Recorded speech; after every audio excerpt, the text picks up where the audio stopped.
Yeah, that's the old Ghost Rider in behind all the stuff. Yeah. I got that at a bike rally years ago. It was like a tapestry, so they're very hard to come by. So I kind of have it up there, and the old Harley flag then has been following me around since I borrowed it from a Harley rally a couple of years ago. Fantastic. Mate, do you want to have a chat first, or are you happy just for us to crack straight on? And I mean, we'll begin. Folks, if you're listening or watching this, Mark and I don't know each other. We've just corresponded on like socials and stuff, haven't we, really? So it'll be us getting to know each other. That's whilst really it, everybody else. Yeah. Happy days. Lovely job. Yeah, sure. Crack on, Bruce, yeah. Beautiful. There is a slight delay, something I've learnt with doing these Zoom things. There is a little bit of a delay, so sometimes you kind of think the other person's stopped, but well, it is what it is, isn't it? You know, you just need to work with it. Yeah, look, we'll get through it anyway. But I will say though, where I'm sitting, the window's right there, so I wouldn't say the light is going to change much in the next while, and because it's still 29 degrees outside. So, yeah. But if any stage I think it's getting any brighter or darker, I just have to take a second to readjust. That's all. Okay, mate, no problem at all. Don't worry about that. I've had to leave my window open because it is like a sweatbox in here. It's unbearable. Right, first things first. Do you have a drink of choice for the evening? Yeah, it's fairly toasty. Oh yeah, what are you on? What are you drinking? I have Brewdog, a basic shake, a milkshake IPA. I'm trying it. A milkshake? Yes.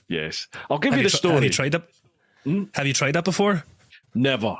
Now, my wife volunteers in a charity shop, and the charity shop is connected with an alcoholism charity. So when they get deliveries from local supermarkets and stuff, you know, like food that's either just going or it's the cartons and stuff are spoiled. So they give the food to this charity shop, and the charity shop gives it out to the homeless and all this sort of stuff. But obviously they can't give booze. So any booze that gets donated, course, yeah. it comes our way for a little donation to the charity. So yeah, any Brewdog that comes in, that's why I get all the Brewdog stuff at the moment. So, what are you drinking? Super. Well, look, at least, I'll tell you what now. I have it in an ice box here beside me, just keeping it cool. Not born yet. This isn't his first rodeo, folks, is it? Yeah, a bag of ice and the picnic box does the job. So fantastic. Drink. So this is tonight, Bruce. I shall be drinking. It's Kinnegar. It's Donegal. It's from Donegal. This is their Scraggy Bay. So it's an India Pale Ale. This is 5.3%. So it's a bit stronger than your average beer. So I'll be taking it a bit slow with this one. But this is myself and Petrina. We really like the Kinnegar. So there's a ton of different flavors that they have. So, right. But yeah, this is the Scraggy Bay, and it's quite nice. It's one of those cloudy craft beers. So it's maybe it's cold and it's wet, it'll do me. Oh, it's ice cold. He's using a glass and he's posh, folks. He's proper posh. This is the difference between the Southern Irish, you see, and the Northern Irish, isn't it? This is only for demonstration purposes, Bruce, just to show you that it's cloudy, that's all. The next beer will be from the can. Good lad. So no it's worries. not a full pint, but it is the cloudy. Gotcha. Right, Slange, here we are. Yeah, Slange, cheers. I don't know why that's called a milkshake IPA. I'm not tasting any milkshake. It just tastes like Brewdog to me. There's a real delay on your audio, Mark. You sort of disappeared there when you said something. Oh, okay. And my internet might be just it's up by the window, so it should be okay. Hopefully it won't be doing that too much. But I asked, is your beer milky? Is it a cloudy beer or anything? Do you know, I can't see. It's in a can. It's cold and it's wet. I'll have another little taste just for the consumers. Let's see. It just tastes like Brewdog to me. That tastes like the normal Brewdog IPA. Oh well, never mind. It's nice. It'll do me. As long as it's good and it tastes nice and it's cold, that's the main thing. Exactly. Right then, Mark. Mark Young, Irish. That's me. What else can you tell us about yourself? Who are you? What you do? All the rest of it. Well, on the media side of things, I have I have a kind of an irregular podcast that comes up. It's not. I wouldn't be doing it all the time. You know, it's like what I said to him when your posts that it's just finding the time to do it right, do it correctly. Yes. Do you know? Yeah. So that's and having about 10 different other hobbies as well. So it's hard to fit all that in. Plus full-time jobs. You know. So I have the podcast. I just have for the motorbike. I have my own kind of Mark Young media page on Instagram, and then I'd have my S1000 XR page. So I'm kind of updating them very regularly, you know. But I try and keep just the bike stuff to the XR page for now. And I have my YouTube channel as well. I've been YouTube channel a long time, and I just kind of started doing vlogs with my daughters and stuff, and then I kind of went into doing moto vlogs and the likes of that, and of course again that is time, you know yourself, Bruce, it's very time consuming as well. Yes. So all these hobbies do get done, but it's a slow process, you know what I mean? But I do it when I can do it that type of way, you know. So you've got 3 pages effectively running then. So you've got Mark Young Media, you've got S1000XR, which is your bike one, is that right? And then there's a podcast one as well running, is that right? Yeah, I have the podcast as well. The podcast is the Tattooed Irishman. So that's another Instagram page. So that's three. That's three that's 3 Instagram pages, and then I have my own personal page on Facebook, and I do have a Mark Young Media page on Facebook as well, which I kind of once I do a podcast, I'll drop the link there, or any vlogs or moto vlogs, I'll just drop the link there, you know. So whoever's interested in whoever's interested in podcasts, if they want to have a listen, or if they're interested in the video side of things, they'll have a listen as well. Another hobby would be photography, and I don't get out doing that as much as I'd like to do it, but when I do, the photographs go up there as well, you know. Yeah. So how do you keep track of all that then? It sounds like you're juggling like 4 different almost personalities there with the 4 different or 3 different, was that 4 different pages, accounts? It's 1, 2, 3, it's about 4 or 5, 6 including YouTube. Yeah, it's difficult. Like it's a lot, Bruce. I just keep bloody adding to it. So yeah, do you know what?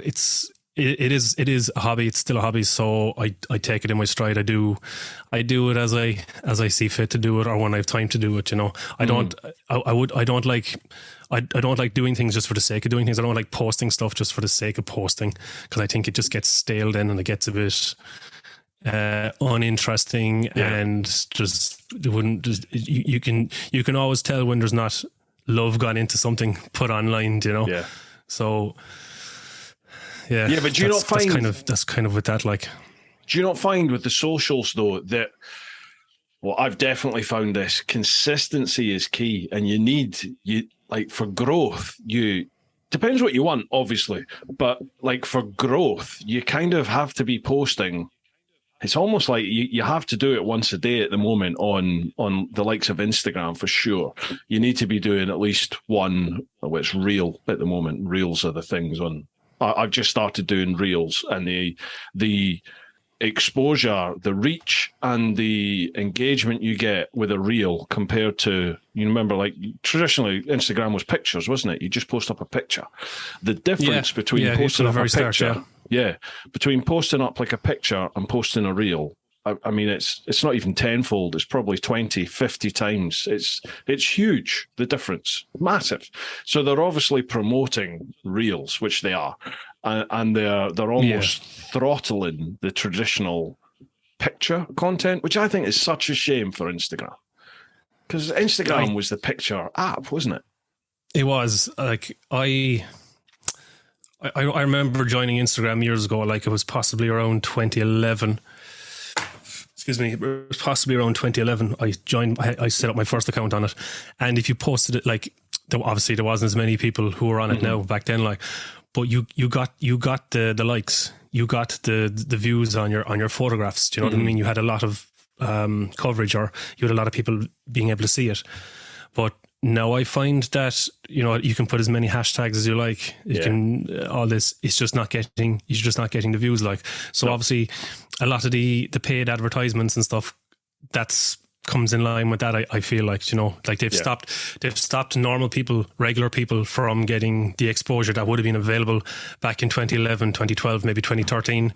So now they've introduced like, hey, you can pay €10 to boost your picture, and then it'll be shown all over the place, and then that will hopefully generate follows and the likes of that, you know. But like which page was it? I think it was it was my Mark Young Media page. When I first set that up, I was doing lots of photography on it. I was getting a lot of views and a lot of likes on the photographs, and then the page was hacked. And I got it back a couple of days later. And when I got it back, the views and the likes, just the exposure completely stopped. So whatever happened in the process of recovering the account, it just completely stopped the likes and the views and the follows, which was a bit crazy. But I was lucky to get it back, to be quite honest with you. Very lucky to get it back. Was there any reason they hacked it? You know, were they asking for money or something in order to get it back, or did they just hack into it, take over, and that was that? No, they just hacked into it, turned it on private, and they just posted a couple of those ridiculous advertisements to buy followers. Do you know what I mean? Because I was able to go in and look at the stories, and they're just, and it wasn't a constant posting. You know, it wasn't a constant posting of, here, spend €200 and get 1 million followers, and then so on again and again and again. It was just like one or two. So obviously it was done to many accounts, because if it was done to just one account, it would have been the sole focus, I reckon. But it just turned out, and it was just one or two posts. That was it. There was nothing deleted. There was nothing gone off the account. There was no weird DMs sent to anybody. But it was once I got it back, once I got it recovered, that was it. That was the end of the good exposure I was getting. So whatever happened, you know. Yeah, it is weird, isn't it? Like, for me, I noticed it, I would say, about a year or two ago. I noticed on Instagram, it just seemed, the reach just seemed to, like, stop. It's like someone just put the brakes on all of a sudden. It's a fairly recent thing, I found, for me anyway. And now I start doing like reels, and, you know, stories have always got a good reach, but reels certainly seem to be helping that. But the static stuff, like pictures, just don't seem to get anywhere near the reach they used to. But anyway, we need to find out more about you then, Mark. So you're in Ireland. Are you in, is it Kerry you are? Are you over near Dublin? Whereabouts are you? Oh, have you frozen? Are you there? Yeah. Oh, you're back again there. Yeah. No, you were chatting there. What was I saying? The photographs, I think your photographs just have to be serious, very artistic photographs. Like, you see the ones of the motorbikes in the forests, but everything is blacked out, and it's real heavy contrast, but it's done in a way, it's like a scene from Stranger Things. You know, it's really kind of a spooky but really high def picture. Do you know what I mean? And regular people don't take photographs like this, you know, and it's those pictures are getting the likes of those pictures, I think. Yeah. Everything else is just staying in the back of the bus. Yeah. You can't really just put up a picture of, you know, here's my bike at the chippy anymore, can you? It's not like... is that a good thing or is that a bad thing then? Maybe are they wanting quality content in terms of picture? But then there's some right dross out there getting chucked up as reels, isn't there? It's getting like TikTok. Yeah, exactly. Yeah, you like TikTok. TikTok is, you know, some of the videos in TikTok, you're looking at someone kind of cleaning their toenails for 10 seconds and they've 250,000 likes and some views on it. And I know. Why? It's crazy. It's crazy what goes viral on TikTok. I don't know, you know. Yeah, I think we're too old for crazy. It. I don't get it. Yeah, possibly. Maybe I think it's a case is when you don't lie about your age, as in how old you are, on these apps, it just kind of pushes you over to the side there, like, creepy old guy section over there. The youthful section over there. Let's keep that division there. You know what I mean? Here's a load of women in bikinis. We'll keep you happy. There you are. Watch this. Yeah. Yeah, maybe the next account that I'll put up, I'll put myself down as a person in a bikini, and then I might start getting the likes. Do you know what I mean? That might work. That'd be interesting if you like you said, if you lied about your age and like interests and stuff. Would they then classify that account somewhere else, or would the AI look at? I suppose as long as you're not putting up pictures or videos of you. Because the AI can look at that picture and it can look at the video, can't it? And it can look and go, okay, well, you're a white male of about this age. That doesn't line up with what you said in your bio. Would it go that deep or not? I don't know. Because I mean, it's amazing, isn't it? What the AI, like even in YouTube, the AI in YouTube, it watches and listens to your vid when you upload it. It watches and it listens to it to make sure what is in that video correlates to what the title is, what's shown in the thumbnail, and what your description and your tags and everything like that is. And if things don't match up, then it's like you get a lower score. So it almost doesn't, we're not going to push you out that far now because you don't tick all the right boxes. Nothing matches. Whereas if your title's about the Canon blah-de-blah new camera, and you talk about the Canon blah-de-blah camera in the vid, and your title is that, your thumbnail shows that camera, and if you've got text, it mentions it, and your tags and your description, then everything lines up, and it'll go, right, okay, that's what this vid's about. I'm going to chuck this out to everybody or a percentage of people who have previously shown an interest in the Canon blah-de-blah cameras. How many people watch that video? If there's a good uptake from that, then it goes, for the next few hours, it'll go, right, we're going to chuck it out to people who show an interest in Panasonic cameras or just cameras, and it widens the audience. That's my understanding of it. Anyway, I think it's constantly, the YouTube one is constantly weighing it all out, isn't it? And it's trying to figure out, okay, is this vid a good fit for the target audience we've determined it fits? And if it is, will it suit a wider projection of an audience? And it just keeps doing that. And if you get a few videos on the bounce, like 4, 5, 6 videos on the bounce that all get a really good reception from what it thinks the audience thinks your video goes to, that's when you start seeing that massive spike. If you can plod along and then all of a sudden it just goes whoop like that, and sometimes it just drops straight. Well, all mine have gone whoop up, and then it just drops straight away again. Like really? a day or two later. Yeah, and that's where it chucks it out to a much wider audience to test. And if it doesn't get a good feedback from that test, then that's that. You're not put to the back of the queue, but it just goes, okay, well, we'll leave that one for a while and we'll check other stuff, other channels. And then you get a vid that does really well and it comes back and then it tests it again. It's quite interesting when you look at the analytics, but it can drive you crazy. Yeah. One of the most popular videos I've put on my YouTube was probably the instructional video for the Givey top box. Mm-hmm. It was the 52 litre. It was the instruction video for installing it on the XR. Yeah, no, that did very well. But it was like this, the thumbnail had the titles in it and the picture of the top box.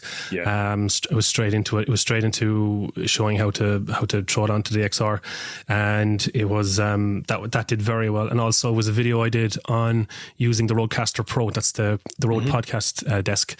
Yeah, to how to use that desk and send the audio out into a camera without having a whine or a whinge or something like that, and that did very well. Yeah. So, and all of those had like the title or the picture of the thing of the desk or the top box, and they've done well. The ones that don't do well are just the little vlogs, or the video.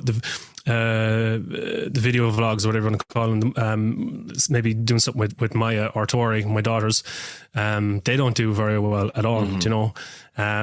But I stopped kind of worrying about it because I'm not going to be making a living off it. But I'm just doing it for the enjoyment. It would be nice to get it out to a good crowd, but you know, I'm just happy putting it up and getting positive feedback out of it. You know, I'm happy with that.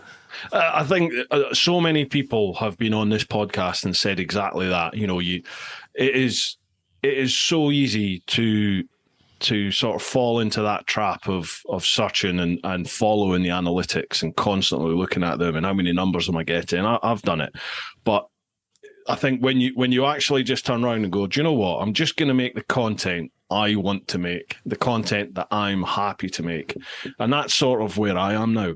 But I also realize for growth, for channel growth, I still need to sort of, you know, you got to suckle on the YouTube every now and then, and you need to chuck out a bike review or a kit review or pick something in trend, you know, just a topic that's on trend at that time, then chuck a video out on it. It's, you know, as close to that trending time as possible. And you'll see a little bit of growth. But yeah, definitely make the content you want to make. Mate, can we find out a little bit more about you? Like, where do you live? Well, you don't need to tell us an address, but obviously you're from Ireland. Are you near Dublin? Is that right? Or Kerry? No, well, at the moment I'm in Cork. I am from Cork, but I do spend a lot of time in Kerry. My partner Patrina, she's from Kerry, gotcha. So she's down near the Tralee area. But I'm between here and there basically. Are you open about what you do for a living or not? Yeah, sure. I'm in the army. I'm in the army 21 years now. 21 years in 5 days time. I'll have hit the 21 years. Yeah. Wow. What do you do in the army? I'm in the transport company. So basically we are transport company would be heavy lift. We would be truck driving, driving the coaches, driving troops out to the side of the mountain or whatever, or driving the heavy lift containers, all the likes of that. So we wouldn't have anything armored. Well, we do have, for overseas, we do have armoured trucks with the containers, the drops trucks they're called. They're the trucks that pick up the 20-foot containers, the shipping containers. But as we're... Am I back? You're back, mate. Yeah. Sorry about that, I can hear you. No, mate, don't worry about it. These things happen, don't they? It's part and parcel of doing stuff online. It's just the nature of it, isn't it? Yeah. Yeah, so army for 21 years. I take it you joined straight from school then, or did you do something before? No, I worked in factories. Right. I worked in one or two factories starting off, and I had applied for the army pretty soon after I left school. I did a bit of work in the factories. I had a good job in a local pharmaceutical factory. So, but I had got the call anyway to go to the recruit training, and I started that, and I was in it for 8 weeks, and I buggered up my knee during that training. So at that time it was easy enough to get in. It wasn't difficult to get in. So I bought myself out of recruit training, which was something like £25 at the time, Irish pounds. You have to buy yourself out just for the admin fee, you know. Right. And I let my knee heal for 6 months, and I came back in then. It was August 16th, 2001, and that was it. I stuck with it then, so I'm here ever since. Wow. So I take it, have you been all overseas then with the army, or have you been pretty much domestic based? I've spent a year in total in Africa. Wow. I was in West Africa for a year, so I was over for 6 months, came back for a year, and then I went out again for 6 months. So and the possibility to go somewhere again now is coming up soon, so that could be on the cards again. Okay. Oh, whereabouts in West Africa were you? Liberia. I went to Liberia 2000. So it was 2004. I think was my first trip. Went to Liberia. That was an experience. Yeah.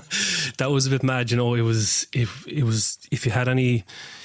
you were lost without your creature comforts, you wouldn't get on well out there at all, you know. It was living in tents. It was living just on camp beds in tents with fly nets around you, and God only knows what's crawling around on the floor, you know. Yeah. Was that a combat role, or was that like a support role, a logistical role? What sort of work were you doing over there? From what I remember, it was a peace enforcing. Right. So it's a peace enforcing. So you have your peacekeeping and peace enforcing. The main difference is the rules of engagement, really. Mm-hmm. Peace enforcing, you are allowed to discharge your weapon. Like when you discharge your weapon, you have your degrees of force as well. Like you don't go straight to down someone, you know. Yeah. But if you think you need to discharge your weapon for maybe dispersing a crowd, round up in the air, something like that, you can do that without being shot at first, and that's peacekeeping. Right. So as far as I know, peacekeeping, someone needs to hurl around towards your direction first before you can do the same, you know. But we didn't really see much trouble. There was a bit of argy-bargy the odd time, but that was about it. It wasn't anything frontline, you know. But it was my first experience going overseas. It was my first experience being in Africa and being overseas. So wow. Basically, I went over in the role of a storeman, because that's what I was detailed to go over and do. And basically, I spent the entire 6 months trying to swap with lads that were going out on the patrols up the country, up into the jungles, up doing the different stuff. Like, I wasn't happy. Like, I didn't want to go out. I was detailed to go out, which means you're mandatory selected to go. So good luck, pack your bags, you're going. Mm-hmm. So when I got off the plane in Africa, my mindset changed completely. It was here we go, Rambo mode, I suppose. It was army movie mode, you know. So it was a case of, I actually, you know, my commanding officer, you get a report at the end of your 6 months after your commanding officer, and he was sitting there for a few minutes reading all the reports from the NCOs and stuff, you know, and he just basically said to me, look, I think you need to reevaluate what you're doing in the army, because you spent most of your time trying to get out of the stores and get on patrols and do the mad stuff instead of kind of being safe, stuck in the store. Like, I just agree with him, you know. But the way I saw it back then, like, you can't go to Africa and sit in a store. You know, you have to get out, you meet the people, kind of, you know, just see how different life is there, you know. And that's exactly what I did, you know, and I really enjoyed it. I was going to say, what sort of effect did that have on you then? Do you think, did that change you as a person, like being over there and experiencing a different culture, different people, different way of life? Definitely when I came back after the 6 months, I kind of got more annoyed at what people were getting annoyed at. Yeah. Do you know what I mean? Really common. Yeah. You know, you kind of went out there and you're driving through the forests or the jungles, and you're coming into the villages, and they're all just mud huts or old, or just kind of maybe newer concrete buildings that maybe UN built or something like that, you know. And like a lot of them, they just have small generators. If you had any money at all in the village, you just had a small generator and that was it. Like, yeah. But it was obviously extremely poor. But in the city, like, you still had big corruption. Like, I mean, if you were driving down through the city or whatever, you're going to get supplies somewhere, you could see a small child in a potato sack for clothing, and then right next to him there's an adult wearing a full suit with gold rimmed glasses and gold rings and all this jazz, you know. And a huge divide there, and there was still huge corruption there, you know. So but I think that's after a war and after a civil war, you know, you're going to get people striving to get the most of what they can, like, whichever means, you know. I think it's just human nature, mate, to be honest with you. And West Africa really, from Mauritania down, really, really fried me totally, because it's exactly like you said. I remember being in Mauritania. You know, it's desert country. You're literally going through the Sahara, and I remember it's sand everywhere, and people, as you said, living in mud huts, and extreme poverty. Some people don't even live in a mud hut. They, like Morocco, there's people who live at the side of the road in what they're wearing. That's all they own. Like young lads, 14, 15 years of age, they are standing in everything they own. They sleep on the ground and they hustle all day. They hustle. If it's to tell you where to park your bike, and you give them a euro or a quid or a dollar. Awesome. Yeah. They're hustling all the time to try and earn some money. But then I remember coming through Mauritania, and you'd be surrounded by stuff like that. And then there'd be a house at the side of the road with like big walled security walls round the house. And inside the house, it's lush green. Yeah. And there'd be like a Bentley pulling into it. And you're just like, this is insanity. There's people literally dying out here. And somebody in there has lush green lawn next to the desert. This is crazy. I remember coming into Dakar, which everybody around Senegal and Mauritania, they held Dakar as like this jewel in the Nile. It's amazing. Oh my God, you're going to Dakar. What a beautiful place. And I got there and there was literally people lying in the pavement in the gutter, dead and dying, and people just stepping over, going to work. Yeah, I've seen things like that as well. Yeah. Just amazing, isn't it? Yeah, it's complete. Like what I've found is like with us, we're there rolling through town in big armored personnel carriers, armed to the teeth. You know what I mean? But some people seem to treat foreigners better than what they treat their own. I've seen that as well. Just people just lying in the street. Just withering away, like, and people just stepping over it, like. Yeah. But like, and then you have these people who've come through a civil war as well, Yeah. And we were like, before we went over, we were showing the videos and the footage of the civil war, like. Yeah. And it was absolutely crazy. I think in Liberia and Monrovia, I think it took all the local people stacking the bodies up outside. I think no, don't quote me, outside the American embassy, to get I think the Marines were involved for a short while just to restore peace, I think, in the city. I could be wrong now, but from what I remember, that's how it was done. But it took the locals stacking all the bodies up outside the embassy to start getting any help whatsoever, Yeah. But when we were there, it was calmed down. But the idea, what we were doing as well was, the UN had set up a program for if you had weapons from the Civil War, you were allowed to come in, hand over your weapons and get signed up to be educated in a trade. So you came to a camp. If you had AK-47s, if you had anything like that, you weren't going to get amnesty. Yeah, basically, yeah. You weren't going to get locked up or anything. So here's your weapons. You'd get your name taken, and then you'd be shipped off to go and train as a carpenter or train as something like that, And it worked as well, because the amount of weapons that came in were crazy, like, and the condition that some of the weapons were in were absolutely, like, the timber parts on the AK-47, like, a lot of it was, and a lot of them were rusted, and there was no timber on it. It was just trees wrapped around it, and it was crazy, like, it was really crazy, like. And I bet the AKs were still firing though, weren't they? Oh yeah. yeah, definitely, yeah. But like, it's just, the first time I went, that was a complete eye opener, and I loved it there, and everyone obviously treated you well there, there was a lot of intervention with the way they were treating each other. There was always somebody trying to be the head of the pack, and some of those people had to be taken down a notch or two, had to be spoken to, or had to be just kind of moved away to somewhere else, because they were the problem, like, a lot of them were the problem, like. Time for a quick shout out to this week's sponsors, who are Innov. Now, Innov specialise in motorcycle dashcam systems. You'll probably seen the vids on my channel. They've got the single camera, the C5. They've got dual camera, which are the K series, the K3 and the K5. K3's 1080, K5's 4K front, 1080 rear. Both the K3 and K5 have an external mic, which you can even wire up into your helmet and vlog with if you want. If you look at my California Superbike School Day vids, the audio, the onboard audio, is all via the Inov K5 system.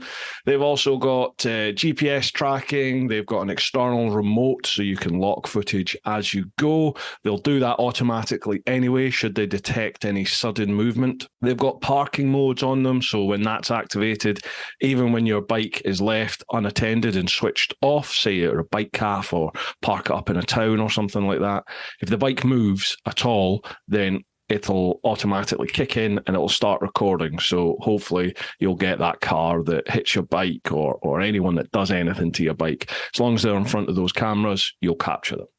Great system, folks. Invaluable in terms of any accidents for insurance, because the first thing your insurance is going to ask is there CCTV or witnesses? And if you have one of these Inov systems fitted, then you're covered. Providing you're in the right, you're totally covered. Well worth getting, folks. Head to the link down below. I've got the Inov UK website link down below. So if you're listening to the show notes, check that out. If you're watching the vid, have a look in the description.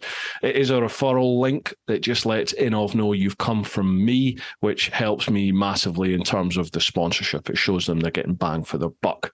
If you use the code TEAPOT, TEAPOT, then you'll get, I think it's 5% off any of the Inov cameras. And if you use the link to the Techologic website, they're the one that do like the DC1 and XV1 helmet cameras. If you use the code TEAPOT, you'll get 5% off them as well. So a huge thank you to Inov for all their support. We are also sponsored by Ultimate Add-ons. Ultimate Add-ons, they specialize in mobile phone and action camera mounting solutions for bikes, for push bikes, that sort of stuff. They provide dustproof, drop-proof, really rugged cases for your phones, as well as a multitude of different mounting solutions for those phone cases and action cameras. Things like GoPros, DJIs, all that sort of stuff, Insta360s. Great bits of kit, They're great bits of kit, folks. Even when your phone is inside one of these cases, you can still use the phone. You can still use the cameras, obviously, as long as you keep the lens and everything clean. Great things, folks. I have never had any issues with vibration affecting my phone's camera when I use the Ultimate Add-on systems. I use the Helix strap mount. It's basically like a ratchet strap, really easy to fit. I can fit it to almost any bike I've ever taken out for a review.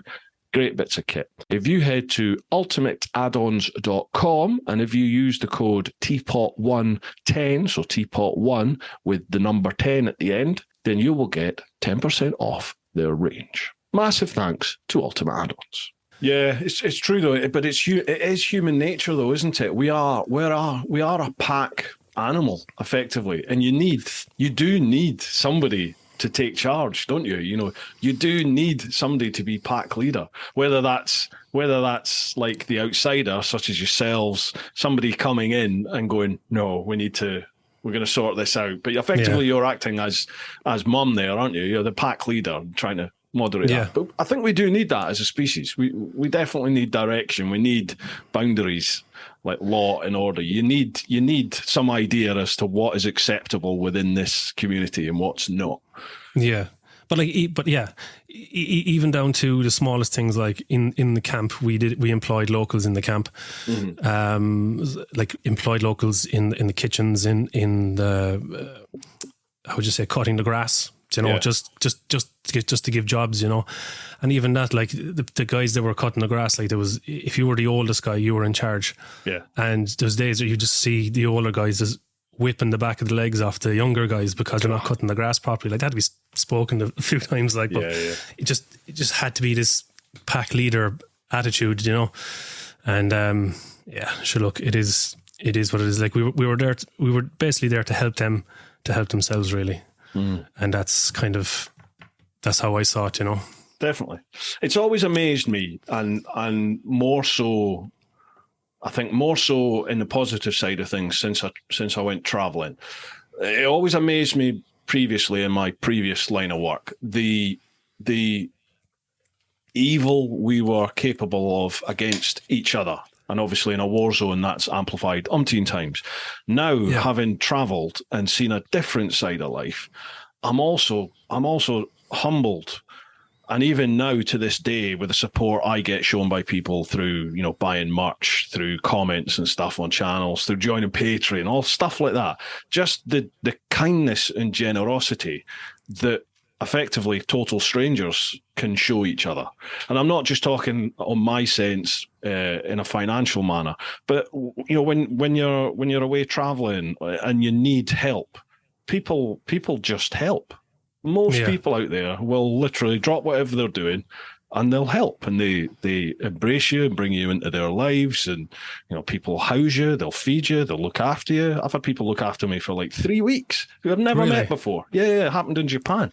It was amazing. I crashed in Japan, and an expat chap and his family brought me in, and I lived with him for like 3.5 weeks. Super brilliant, crazy. And stuff like that happened everywhere. It's not just an expat community type thing. Anywhere that I went, middle of Russia, I was shown incredible kindness and hospitality by Russians who didn't even speak English, and they welcomed me into their homes and looked after me. And it was like that everywhere. There's just a tiny percentage of people that are dicks, and the rest are just amazing. And it's always struck me how we're capable of those two extremes. Yeah, like, did you ever find that in certain, like in Russia, obviously now in the press, Russia's the bad guy. Do you know what I mean? And we all know it's not the Russian people. No. Like, we all know what it's like. But do you think, there's people in Russia, Russian people, like, are aware of this image that the rest of the world might have of them?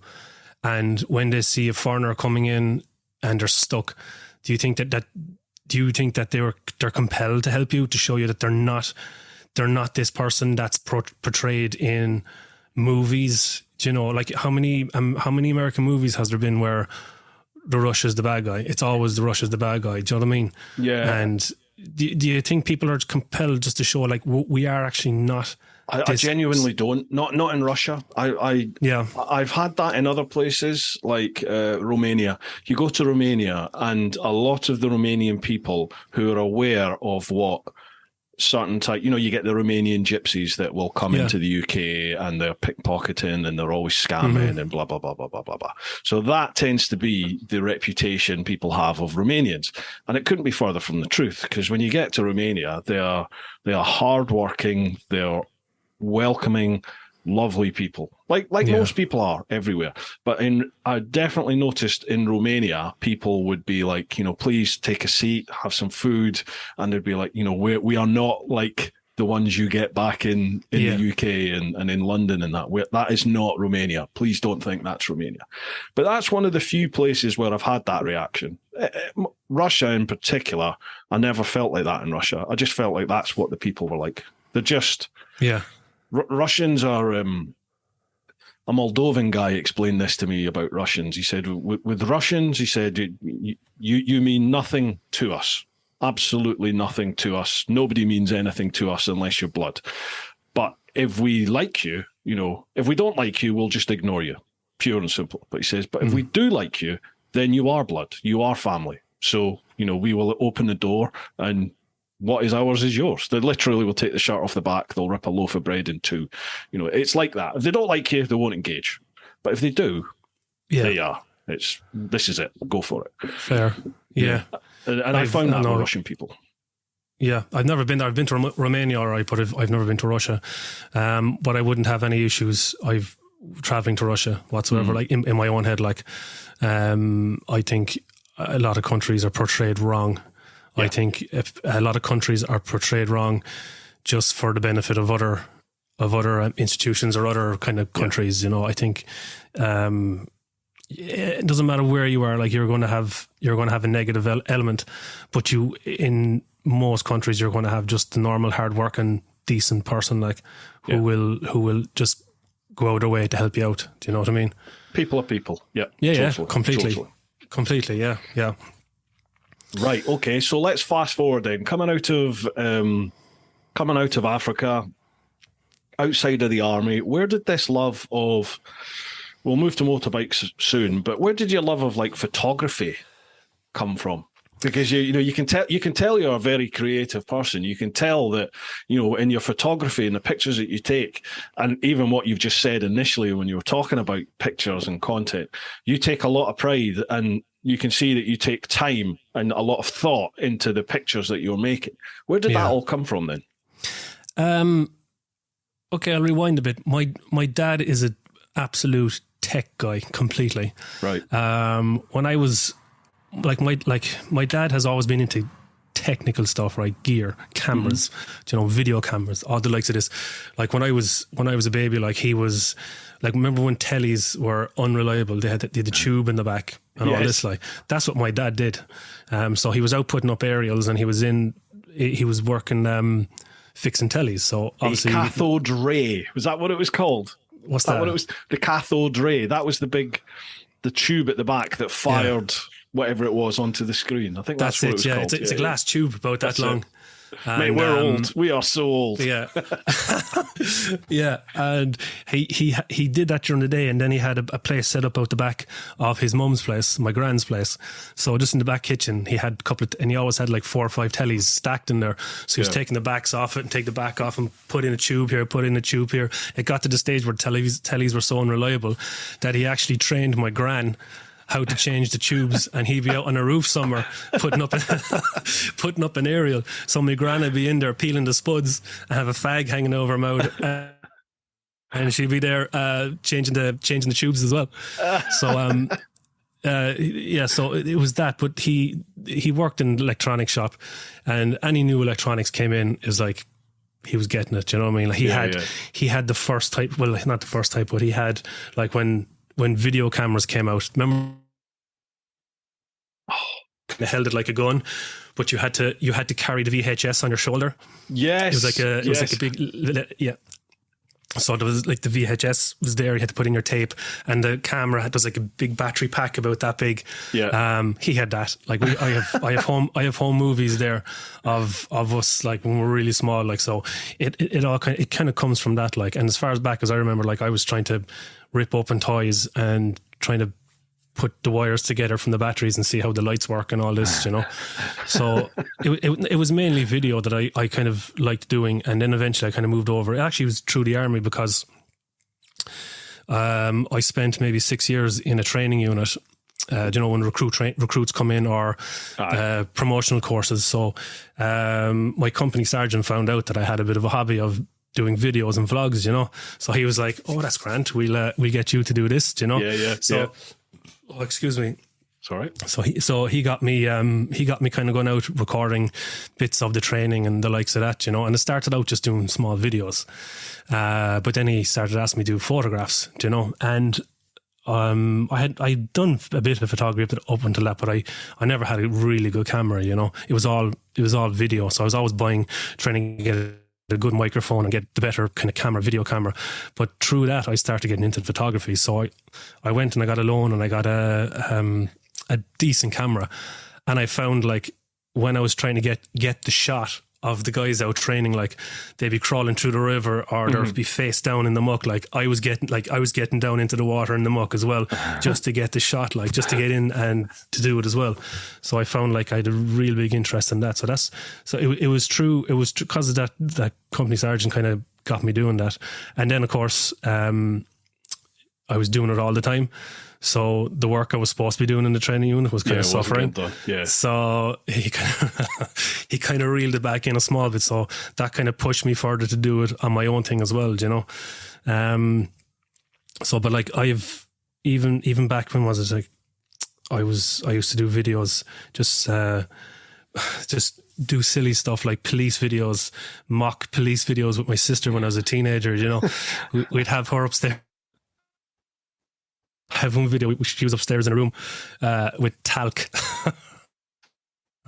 on a plate and just doing these police videos. And I was just kind of always trying to get the titles on the screen and just doing mad stuff, just fucking having a bit of crack with it, And then it kind of died down after that. But through being in the training unit, it's just started again. Like it just completely it completely got my head around it. And then I was trying to get like the good microphones. I was the Rode microphones. I got a good Canon camera. I was buying the new GoPro every time it came out, which was irritating because they're coming out every bloody year. Yeah, and then and none of them blooming worked. Yeah, yeah. Like the last one that didn't have an issue I had was the tree.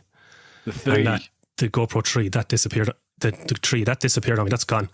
And I actually had the Karma. I actually had the drone, the Karma drone. And there's the 3.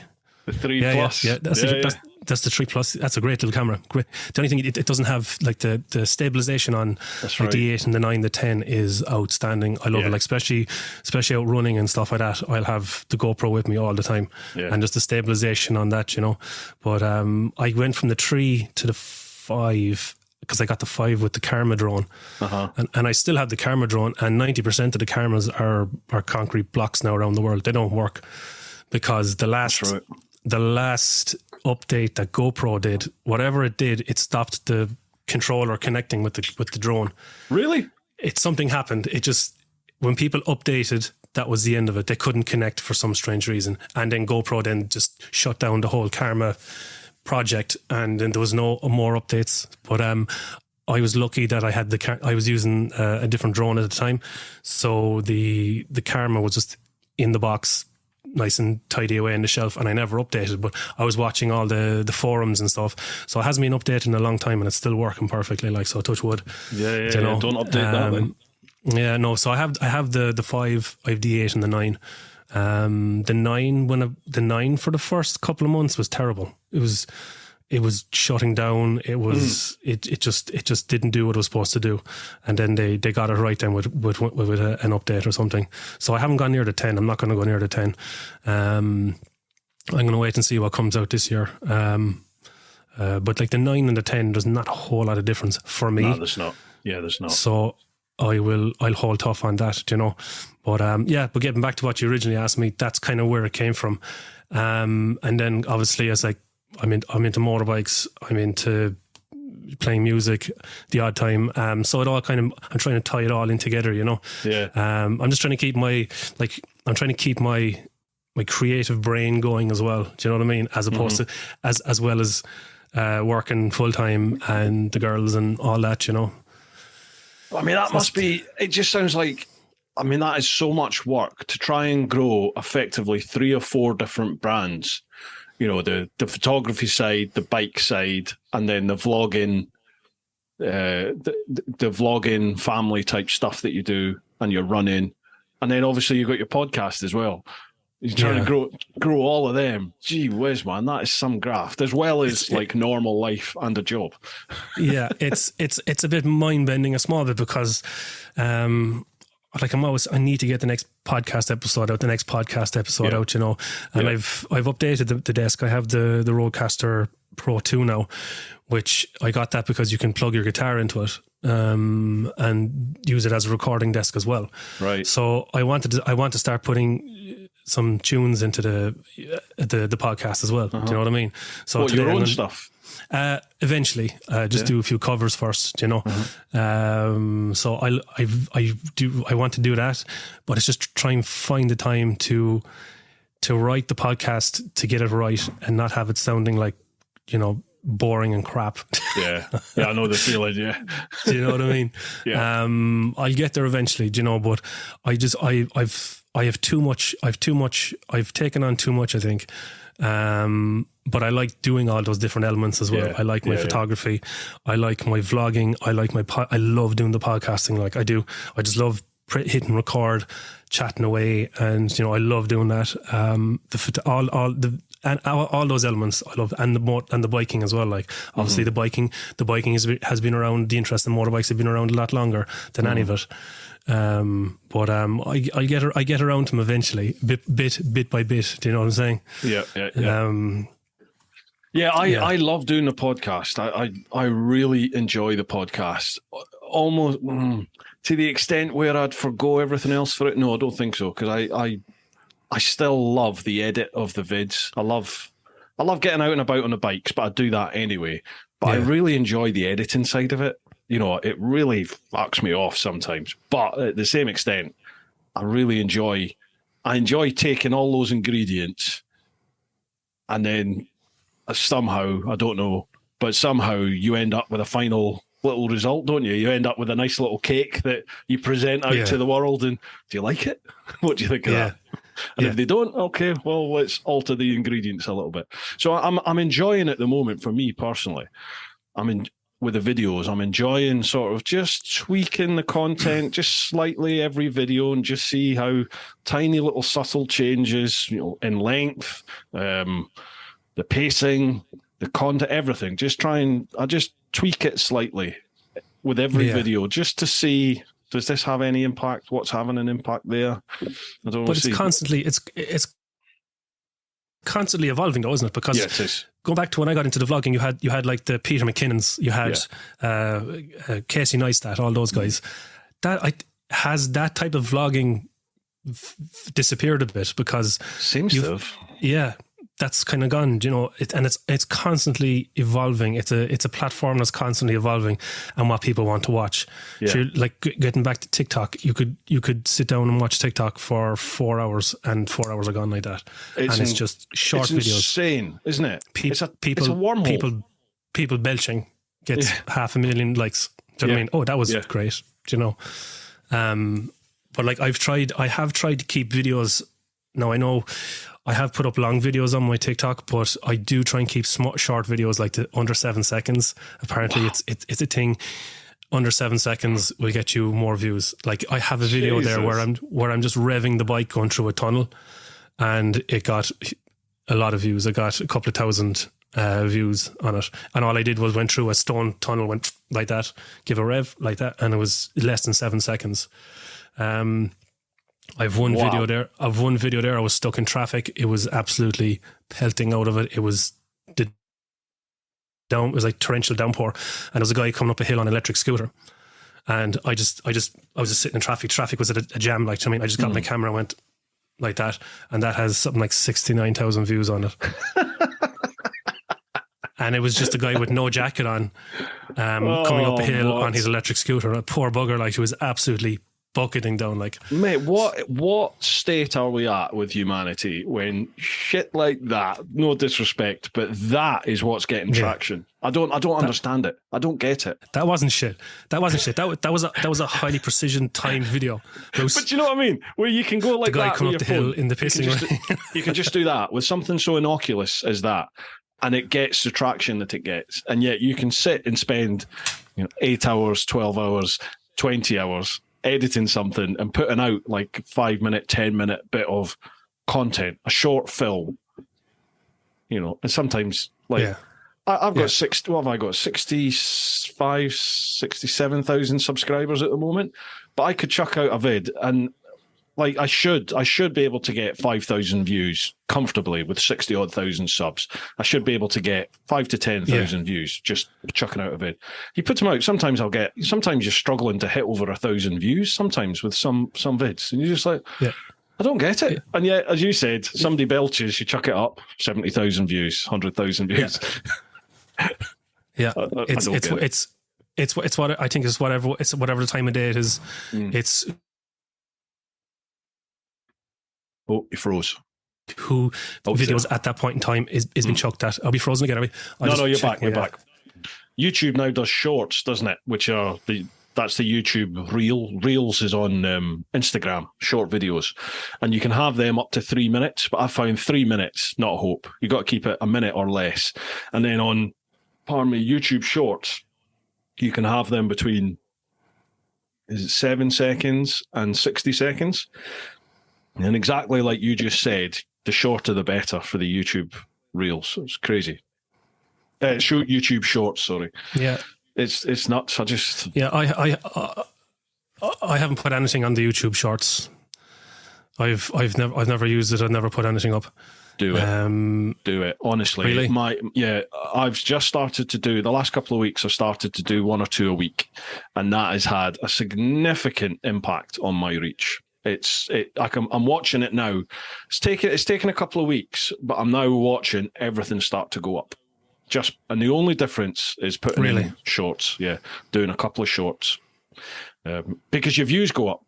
It's a really short bit of content, but your views are going up, and because your views are going up, you're stepping up in the algorithms, sort of estimations. Then, okay, you've gone from this level, now you're up at that level. Okay, we'll chuck it out, and that's plainly what's happening. Is it's getting chucked out to a bigger audience. It's crazy. Yeah, I'll give it a go.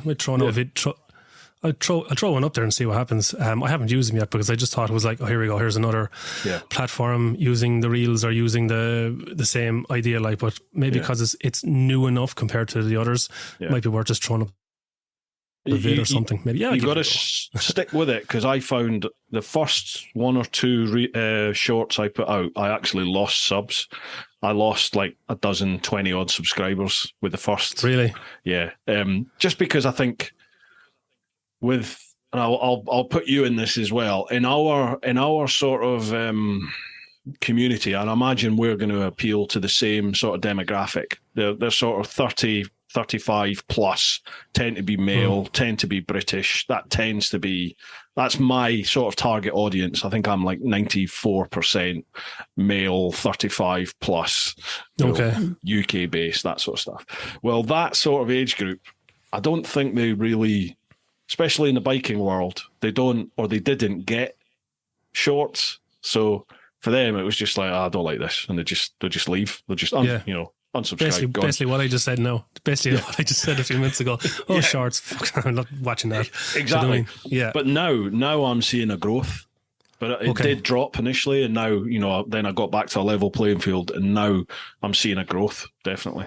Maybe it's because maybe the content is more engaging now. The Romania series I'm doing, maybe that's having an impact. I don't know. Yeah. But there's definitely a growth at the moment. But I think when you have all the platforms doing something similar, you're kind of funneled into watching the reels or watching the short stories. Yeah. So basically, it'll probably get to the stage where you'll go on to whatever platform you're going on to, and you'll end up looking for like the 3-second videos, the TikTok style videos, like the 10-second or whatever it is. Yeah. I think you're going to be funneled into that. I think they're very clever in, like on Facebook, I think it's Facebook or whichever the platforms they are, kind of as soon as you open it, you're hit with, here's a person you're not following, but I'm suggesting this person's reel to you. So here's a person jumping off a horse. Right. Have a watch this, see what you think of it. So you'll watch it, and then eventually it'll become the norm going into the platform and looking at these short videos, and that'll be until the next thing comes along. So who knows what the next thing will come along, but they're very good at kind of getting you to watch things. Like they'll just keep throwing it at you until you do watch it, I'd say. Yes. Yeah. I noticed that last night. There was a reel showed up of a father and son training in a gym, and the first vid I saw was, I think it was titled something like "The Son, I'll deadlift whatever my dad can bench press," and they're both units. They're both 6'3". The dad is something like 400 pounds. He's huge, like 30 odd stone. He's massive, brute of a man. And the dad basically beat the son at deadlifting. I think the son got to something like 250 or 300 kilograms, and the dad was benching it, and kept going up. So I watched the whole vid, and then I noticed in my feed, like every second or third vid was this father and son. Okay. You're right. It almost like not bullies you, but it almost makes you just go, I'll just follow them then, because that's all the content I'm getting shown is them, so I'll follow that. And then you get something new then, don't you? Someone else kicks in. Yeah. I think the algorithm for the likes of that is more apparent in TikTok. Yeah. If you went onto TikTok and you typed in, we'll just say infantry. If you just typed in infantry and you watched like 10 videos of infantry guys training or doing whatever the heck they're doing, I think next time you come onto TikTok, then you're going to have more army vids. I think it's more apparent and obvious on TikTok, whatever way to do it. Yeah. It's more subtle on the other platforms. I think I've found, like, but like I said, you are being funneled into it. It's like the case of the tin of roses at Christmas time. The crappy chocolates are you're eventually going to make your way down to the ones you don't want to eat, but you're still going to, because you're going to be sitting there some night watching a movie and you're kind of going, is there any roses left? No, there's only these crappy ones. Should we leave They'll them? You know what I mean? So it's that kind of idea, you know, where you'll eventually just be funneled down to it, where you have no choice, where you will end up watching it. You know what I mean? Yeah. Sure. Look, there's no harm in it either, I suppose. Do you not think like all the platforms are becoming the same now? They're all like losing their, like, for example, Instagram used to be picture based, wasn't it? Mm-hmm. It was a picture based app. Yeah, it was. And what else was it? Facebook. There was a time where you like couldn't even. There was a time you couldn't even message on Instagram. Right. There was nothing. If you wanted to talk to someone on Instagram, they would say you'd say it under a photograph. Download this messaging app. Yes, that's right. I can't remember what it was called. It was a weird name. God, I remember that. I whatever remember the messenger, and you had to download it. But yeah, and then they eventually just gave the short messages on Instagram. You could DM and all that jazz. Yeah. Who knows? Right, mate, we better get through some questions here, because we've got a few questions to work our way through. And, sure. I think we'll still be here tomorrow morning at this rate, setting the world we to still rights. We still even haven't spoken about bikes really yet, have we? I know we haven't. I know. Well, we'll come on to that. We'll make sure that however we answer some of these questions, we'll angle it. We'll angle it back to bikes, don't worry. Yeah, sure. No worries. Yeah. Right. So first of all, folks, as usual, we'll head across to the clan over on Patreon. And I just came up with this brainwave today. Only clans. That's what I'm going to start calling it. Only clans over on Patreon. Only clans. So first one, Charlie Callard. How you doing, Charlie? Morning, gents. Howdy, Charlie. Afternoon, gents. Hope you're both fitting well. So my question, if you're out for an afternoon tea, having the good old British scones with cream and jam, which is first? Cream or jam? Gee, this is never something that has impacted on my life personally. It's down to your palate, what your palate wants to hit first. I think I would put jam first. Definitely, because the jam would stick to the scone. Definitely, the jam has, like, if you put the cream on, you've more of a chance of it all falling off, because the jam is heavier. So the jam will go on the scone, and then scone, whatever you want to call it, and then you put the big blob. You get a big teaspoon of cream and just jazz that on top. Jazz it, put it on top. Is it on top? Jazz the cream on top. So I would go with the jam first. Do you know, it's just not something I'm going to worry myself about, to be honest, Charlie, because it'll go in one, so it doesn't bother me. It just doesn't bother me. There's far more things that I'll get het up about. I'm with Charlie on that one. I would, like, if someone put the cream on first and then the jam, I'd be sitting there going, Charlie, would you? Yeah, I'd be kind of going, why are you doing that? Like, this is, anyway, that's whatever. That was a good one, Charlie. Fair play. Oh my God, there's some people out there. Next one. Also, Bruce, thank you for the feedback on the Hero 7, mate. I ended up getting a 9 black before the podcast airs, as it was the right price at the right time. Would you say the Enduro batteries are the way forward for the 9, or just stick to the blue standard batteries? Get the white ones. For me, I had nothing but problems with the Hero 9, the Hero 10, loads of issues with them. The second I moved to these white Enduro batteries, it's not been 100%, but I would say it's as near as damn it. You probably, out of 10 times I use the cameras, maybe I'll get one where it might freeze, maybe. Yeah, but, these new white Enduros are fantastic. I think they're releasing them too quick, if you ask me. And I think a lot of people would be of that opinion. Like, they're trying to stick to this kind of tradition where they release a new GoPro something every September, October. Yeah. I don't think that, you need time to see how they work, but I think they're very clever as well. They're using people as the quality check. Do you know what I mean? Totally. Completely. So it'll go out for a month, and next thing, people on the forums, and of course they are watching the forums, like, whether they answer or not is another thing. But they'll see people like going, oh, this is freezing, and this clip is splitting in two.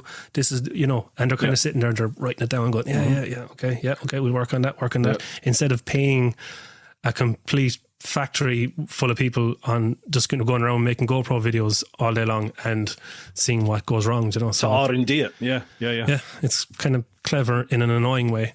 Yeah, definitely. And that's why you get all these, there's so many firmware updates constantly, isn't there? There's firmware updates coming out all the time. Yeah. Excuse me. But yeah, definitely, Charlie, I would definitely invest. Well, I'm saying invest. They cost exactly the same as the blue ones. So get the white Enduro ones. Been brilliant for me. And what I like about whatever they've done recently, it used to be that when your camera froze, you had to take the battery out, whack it back in. Now what I'm finding, I use the 10 as my helmet camera, but if it does freeze, I can just push and hold on the power button you've got to hold it for about 10 seconds, let go, and the camera restarts, which is brilliant. Oh, really? Okay. Yeah. So I don't need to stop, and I don't need to take my gloves off and, take the camera out and take the battery out. I don't need to faff about with that. I can do it. I probably shouldn't say this, but I can do it when I'm riding. I can just push and hold the power button. Yeah, that's true. The camera. That's true. But like it's and especially when you have the media mod on, you have to unscrew the thing and then just take it out of the media mod and take the battery out. It's such a bad design, isn't it? This here with the media mod, you have to flip that up. But because these new 9 and 10s, the actual, if you look there, that's your stand, that bit there. Yeah. Like flip that down. That's your little legs. They're part of the camera, and they're the bits that clip into there. Yeah. So when that's in your media mod like this, you can't pull the camera out. So you literally have to disconnect the camera, take it all out, flip them up, pull it out. It's a right pain in the bum. DJIs, you don't need to do that, and Insta360, you don't need to do that with their 1RS. But so I reckon when the new one comes out, this new GoPro that comes out, there'll be a workaround on that. There has to be, because that's like a selling point for Insta and DJI, isn't it? Yeah. They might do something or they might not, really, because they are kind of the GoPro. Yeah. No matter what they do, they'll sell their cameras. Yeah. I fall for it almost every year. Yeah. Ooh, shiny! I love that. But I am looking forward to see what they bring out though. So this year, so see how it goes. Where's it going to go? Where's it go with action cameras now?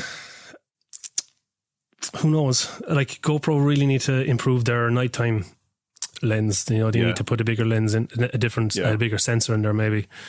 Like there's the stability. I love the stability on it because if I'm going for a run, I have my vest with me. Like I'll just have the camera there, and you're running and you're bouncing all over the place, but just hold it out and it's steady.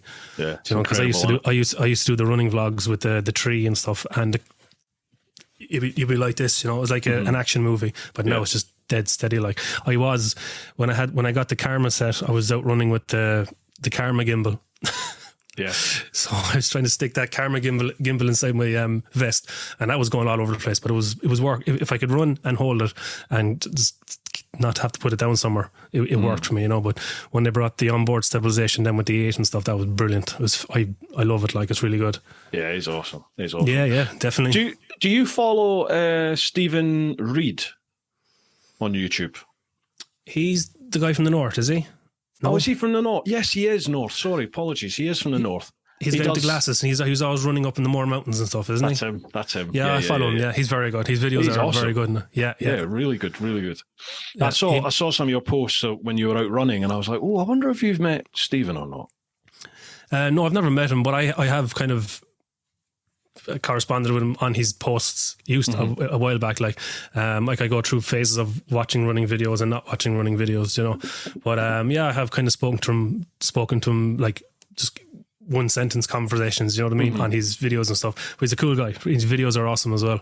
Yeah, I like that. His energy is like he's so positive. Do you know what I mean? Even when he's out covered in mosquitoes and his lungs are bursting, like he's still in great form, and he's still being funny. Like so, it's great watching videos like that. It really motivates you to get out. If you're meant to get out and you don't want to get out, next thing you see this guy and he's breathing out his ass and covered in mosquitoes, but he's still out doing it, and having a laugh. Well then, come on, you got to get out, And he's still having the foresight to be, with his creativity, to think about like his shots, how he does a shot, and that's what I love about it. He's not just out running up a mountain, is he, holding a camera? He does lots of different styles of shots whilst he's doing it, and then edits it all together so it flows beautifully. It's really good work. Doing that will take your mind off your lungs bursting. Do you know what I mean? I remember in recruit training, like when we were out doing the route marches, full gear, full kit, and your lungs are just trying to burst out of your chest, and you just wanted to drop. I found distracting yourself by going back and dragging someone else along, or having a bit of crack, or just kind of having a bit of a slagging or something, you know, that always took your mind off it. So it's very good, as in, like, that's what a lot of time, that's why I'll bring my camera with me. So if I find I'm kind of getting down the dumps and I'm feeling like shite, I'll just get the camera out and I'll just do kind of have a chat, and then I'll just kind of forget about it for a small while, how shit I'm feeling. Do you know what I mean? Like the other day, it was like 27 degrees and there was no wind, and I went out to the woods, like, and it was parts of it was tough, like, because like in the video I said, like, there's parts of it there where the trees come up and there's no wind, and it's just the heat just holds inside the trees. But I just took out the camera and just chat to the camera. It takes your mind off your lungs wanting to come out of your chest, you know, so it's a good distraction as well, you know, keeping your creative mind going as well. I've said this loads on the podcast. I don't consider myself a creative person. I feel like I have to do a lot of work to create anything. And I know it's not easy for a lot of people, but I look at other people's stuff and I'm just like, I'd never have thought of using that camera angle or the transition, you know, how they've styled the shot to transition into the next sequence. Oh man, I don't feel like I'm capable of that thought that they're putting into it. Maybe I don't know. You know, I just look at the stuff and just think, I'd love to be like that. I'd love to do that. But if you think about it, you're like, everyone has a style, whether it's a real glitzy style or a normal style, style. Like what's your follower count on YouTube? Was about 60 something thousand now, was it? Yeah, something like that. Yeah, you've 60 something thousand people there who are used to your style and like your style, obviously, because if they didn't, they wouldn't be following. I wouldn't think anyway. Right. So, but then you have these people like, say, McKinnon, right? Peter McKinnon, who has an unbelievable creative side. I mean, the stuff he does, it's like the videos he does himself. If he was paid to do something like that for another company, he'd be rich off one video. He's that stylish and he's that creative. But people will come to know his videos being that creative. So can you imagine getting up in the morning and like you feel like dirt and you're not in the mood for it. Not in the mood, but you have to go out and you have to be this creative. Now, when you're that creative, it's not a job. Do you know what I mean? But it takes time to be that creative as well, to do the editing and stuff. Do you know? So if you like your vids, you have your camera in your front, you have your camera on your helmet, you're chatting away, and like I'd say. You have your angles, and there's people out there who don't want the crazy creativeness. I don't think they don't want the fanciness. They want to see the bike, they want to see the road, they want to listen to you, obviously, they want to listen to your banter, and they just want to listen to what the bike is about. Do you know what I mean? If some people, if they do a review on a certain bike and it's too fancy, you're going to be sitting there kind of going, just, can you get to the point? Like, can you just get to the fucking point where you tell me how many horses are in the damn thing? Do you know what I mean? How fast does it go? Can I get my knee down? Do you know what I mean? Instead of kind of whooshing in and having your scarf flapping and, you know, smooth transitions and stuff. I mean, just get to the point. Just, I'm here to watch the review, not to fucking give you an Oscar. Do you know what I mean? So I think, it's true.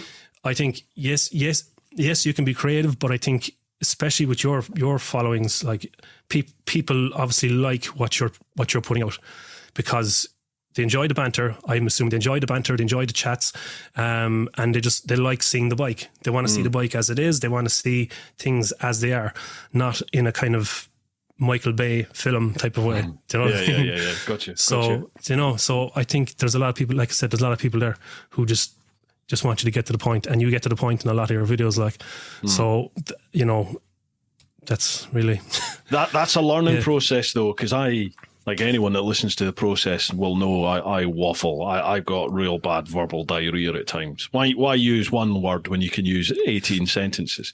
But I found that in the edit, I'll cut. I started to cut a lot more out now, whereas my videos used to be 40 minutes or 30 minutes long.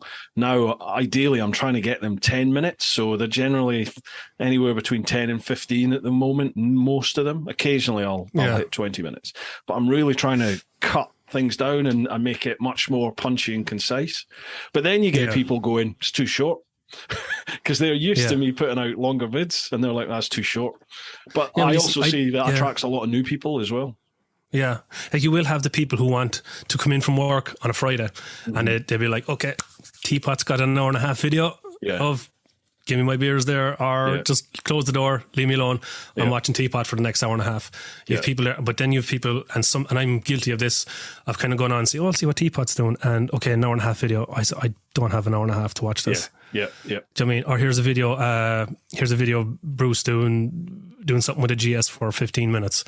And I was like, oh, okay, I have 15 minutes. I'll sit down and watch this. Do you know? So I'm like that myself. Yeah. So one of the first things I'll look at is the length of a video, and I'll be like, I haven't got that time. I just haven't got the time. You know, yeah, it's like sometimes when I see a long video like that, and I'm not, I I'll watch a couple of videos. You know, a couple of 15, 20-minute videos. I want to watch a couple of those. But if you see an hour and a half video, you're kind of thinking, how long is it going to take this person to get to the point of just tell me, like a lot of time I'll go on YouTube. For instance, one of the bikes I'm looking at now is the V85 TT, the Moto Guzzi. You were taking that out today, didn't you?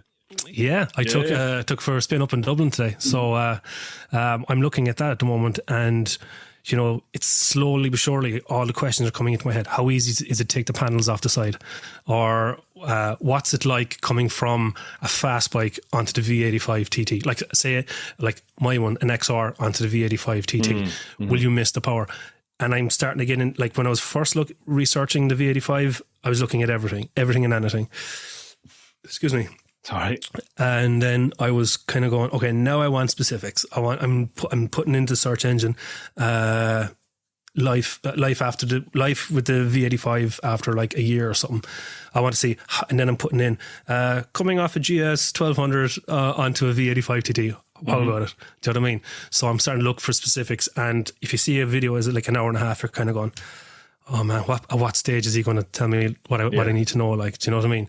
But I think the long videos, there is still a place for the long videos, because like I said, I've done it. Like when I was buying the XR, I was watching Sean's videos all the time. Like Sean Marshall, like a rider. And it was actually a conversation I had private messaging Sean that convinced me to get the XR 5 years ago. So, but I was watching all these videos, and when I saw, like, I was coming in from work and just getting a beer, and I was like, oh, he's got an hour and a half video there between two videos of his tour in, I don't know, Uberland or wherever it is, whatever German spot it is, like, and I was like, I'd sit there and here we go now, an hour and a half of the XR. Do you know what I mean? Yeah. And you know, there's a place for the long videos, but there's definitely more of a place now for the shorter videos, I think. Yeah, I think so. Sometimes, Sorry, go on. Apologies, go on. Sometimes I just want the video to get to the point. Do you know what I mean? Just get to the point. This video is about taking off the back wheel of an XR. So just get to it, because obviously I have to take the back wheel off the XR for something, do you know? Do you know what I mean? So that type of thing, and that's not being rude or anything, but you do go onto YouTube for videos like that, just instructional videos, do you know? But like I do like the short videos, I do like the long videos, but I think more so I'm looking for shorter videos, just so the point is straight in there, you know? I think that's only emphasised by the growing presence of Reels, TikTok, Shorts. People are just being conditioned to that really short content now, aren't they? Not that YouTube itself is just going to be full of 15-second vids, but I think, as you said, they want you to get to the point for sure. Yeah, I think that. Yeah. Speaking of which, next question. Yeah, are we still on the questions? That's number one we've just got through. Okay, we go on with it. So there. So cheers, Charlie. Thanks for that, pal. Next one. The Mad Leprechaun, Mart. Hello, is the Wild Atlantic Way worth doing, or would you suggest the Ring of Kerry? Or if not, what would you suggest for a week's holiday in Ireland? Okay. Someone will definitely correct me if I'm wrong, but I think the Ring of Kerry is probably part of the Wild Atlantic Way. Probably starts down there somewhere. So, definitely, Ring of Kerry is stunning. It's beautiful, but it is stunning, it's beautiful, and it's probably one of the most popular rings to do in Ireland. But then the next one, then you have the Beara Peninsula. I think that's below it. That's Cork. So the Ring of Kerry is obviously Kerry. It starts in Clarny, goes around to Kenmare. But the Beara Peninsula, I'll always tell people, go do the Beara Peninsula as well. Look for a town on the Beara Peninsula called Castletownbere. So I don't know where the starting point is. The starting point possibly Kenmare, maybe. I think it's Kenmare as a starting point for the Beara Peninsula. So if you start there and go across the top, so you have Ireland, you have all the peninsulas jutting out at the end of it. Yeah. So the Beara Peninsula, go do the top first and make your way around to Castletownbere. Because after Castletownbere, it's pretty when you're coming back into the mainland, but it's pretty, but it's just kind of normal national road. But the top part of the Beara Peninsula, get your map, your Google Maps or whatever it is, and just get into all the nooks and crannies of all the roads around it, because you're going down roads that has the grass down the middle and all this. But the Beara Peninsula, we'll just say the north side of the Beara Peninsula, that all along the top, if you get into all the nooks and crannies, it's absolutely stunning, especially if the sun is shining. Okay. It's stunning, it's gorgeous, and it's a less traveled peninsula. It's something you really got to do. It's like, do the Ring of Kerry, fine, perfect. You're going to have lots of traffic on it, especially this time of year, especially when the sun's out, and it is gorgeous as well. But the Beara Peninsula is stunning. It's stunning. And you come around to Castletownbere, then it kind of comes just normal national road, like, you know. What was just getting into it there? What was the other part of the question? He basically said, is the Wild Atlantic Way worth doing? If not, Ring of Kerry, or what would you suggest for a week's holiday? Okay, yeah, definitely Beara. And you'd do Beara in a day, but if you wanted to take maybe 2 days, stay in a B&B somewhere and just explore it a bit more, explore the little nooks and crannies in the Beara Peninsula. The Ring of Kerry, don't rush it. Same again. If you want to spend 2 days doing it, definitely do spend the 2 days. If you have 2 days, spend the 2 days and just explore the different areas. If you want to kind of go for an hour and stop and then stay in a B&B and then go sample the local beer or whatever it is, then take 2 or 3 days. You know what I mean? Yeah. But definitely if you have the time, take the time. Don't rush it and stop in the different areas and explore all the small back roads, because it's that's where the magic is. Do you know what I mean? That's where all these postcard images of Ireland on the coast, that's where you'll find all these little spots. Like all those, you know, these are not all those photographs you see on postcards. You know, people have trekked way in down the back roads to find these places, and that's where you'll find them. Like, so definitely take your time and just explore a bit more on it. The Wild Atlantic Way, you know, it's always been there. So they just kind of decided to call it the Wild Atlantic Way a couple of years ago. But look, it turned it into a thing. It turned it into an attraction. So people do come over and say, let's do the Wild Atlantic Way. And automatically people around the world know what it is, as opposed to saying, travel the west coast of Ireland. Definitely just parts of it, it's meh. Do you know what I mean? You're kind of going inland, but there is a lot of it is stunning. Now, to do the full length, you're going to need a long time to do it, because, like I said, it's like any of the peninsulas. You're going in and out all the little zigzags up along the country, like. But especially, okay, you have the Ring of Kerry, Beara Peninsula. You're coming up then, you're going into kind of Clare, Galway area, and that's stunning as well. Like I said, if you're going to try and keep to the coastal routes as much as possible, do you know, the Wild Atlantic Way it is a coastal route, but you can go further in. Do you know what I mean? You can, if you're nosy enough, you can go further in. Do you know, so you're going up past Galway, you're going up Connemara area. Connemara is beautiful as well. It's like a small Scotland. I've never been to Scotland now, from what I've seen, but Connemara is like a mini Scotland. Do you know what I mean? Like you're driving just paved routes down valleys. Do you know what I mean? And it looks like a small version of Scotland. It is beautiful. Like going up further, then, like myself and Patrina were in Donegal a few weeks ago, and we made our way up to I think, you know, it's always Mallinhead. Yeah, Mallinhead is the most northern point in Ireland, like, and we made our way all the way up there, all along the Donegal coast, all up along there. It's beautiful as well. You can follow the signs, but do be nosy, spend time doing it, and just don't rush. Do you know what I mean? Just, if you rush it, you're not going to see anything. Do you know what I mean? And then make your way up to Mallinhead. And if you get Mallinhead on a nice day or even a foggy day, it's stunning. It's beautiful up there. So yeah, it's definitely worth doing. Do the Ring of Kerry. Definitely do Beara. Even though I am a Cork man, and I'm not just saying that because I'm a Cork man.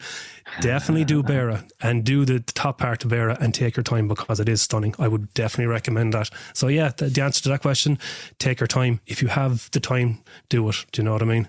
Yeah. If you're going to take your time, how long would you say is a good time to give yourself then to explore that west coast of Ireland?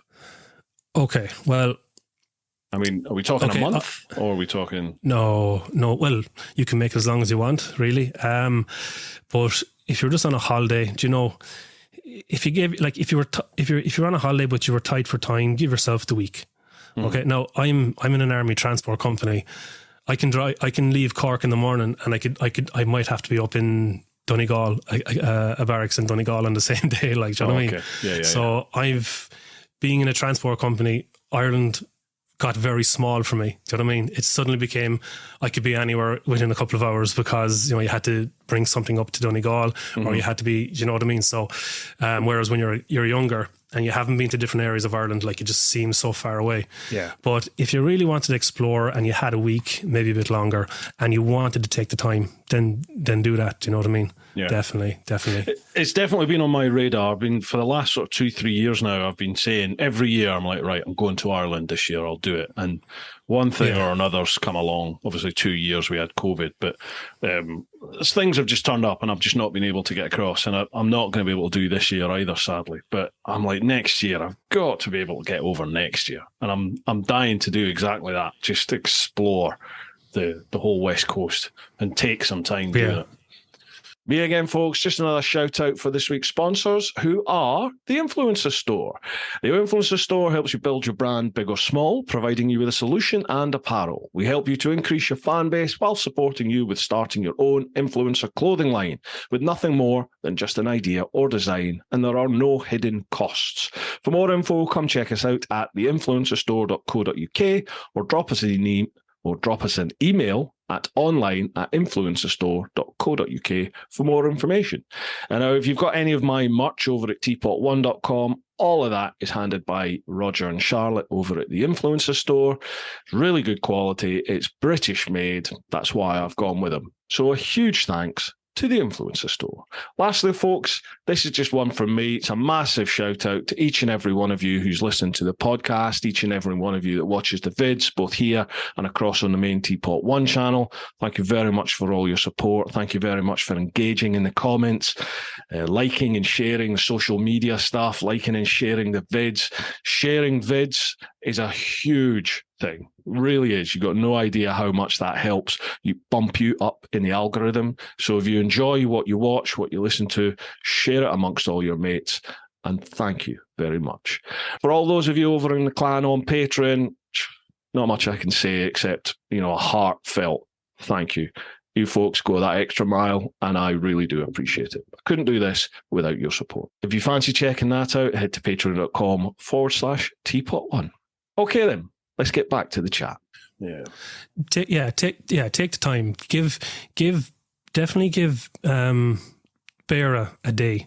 No, that's it. That is exploring as well. But that's not stopping off in places and getting food every 2 hours and stuff. Do you know what I mean? If you have, give it time. Give the Ring of Kerry time. Give Beara time. Give Connemara time. If you had the time, spend about a week.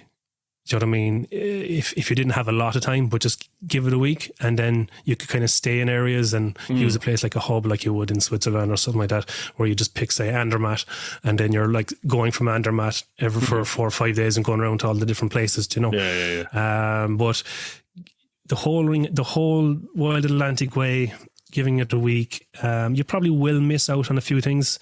But if you want to get kind of chat to people, and maybe you might end up staying in Dingle for an extra night or something. Do you know what I mean? The Guinness is good, or someone might say, "Actually, you'll stay another night there. There's a band tomorrow night now, and it's going to be brilliant." You might kind of go, "Yeah," and that's what makes those areas so good, and that's why you need the time, because you'll meet people who'll drag you to stay there, and you'll have a good crack. Do you know what I mean? So like you can always, not book your ferry home and, book the ferry the day before or something. Do you know what I mean? You can always, that type of way, but definitely give it the time. Yeah. I think if I was to do it, I'd be planning on like a 2-week road trip just to give myself time to get there, explore, have some fun, see what happens, and then get back. Yeah. So I reckon sort of 2 weeks is what I'd be looking at. Yeah. Nice one. Cheers, Mark. Yeah. Thank you for that question, pal. Next one, Dave Watrit. Evening, lads. I'm actually coming home for a few weeks. Shock horror. Dave is a long-distance lorry driver in the entertainment sector. He does loads of massive, big, huge groups. He goes all over the world doing the logistics in the lorries, all the stage and all the kit. That's a tough lifestyle. That's a tough lifestyle. He's always away.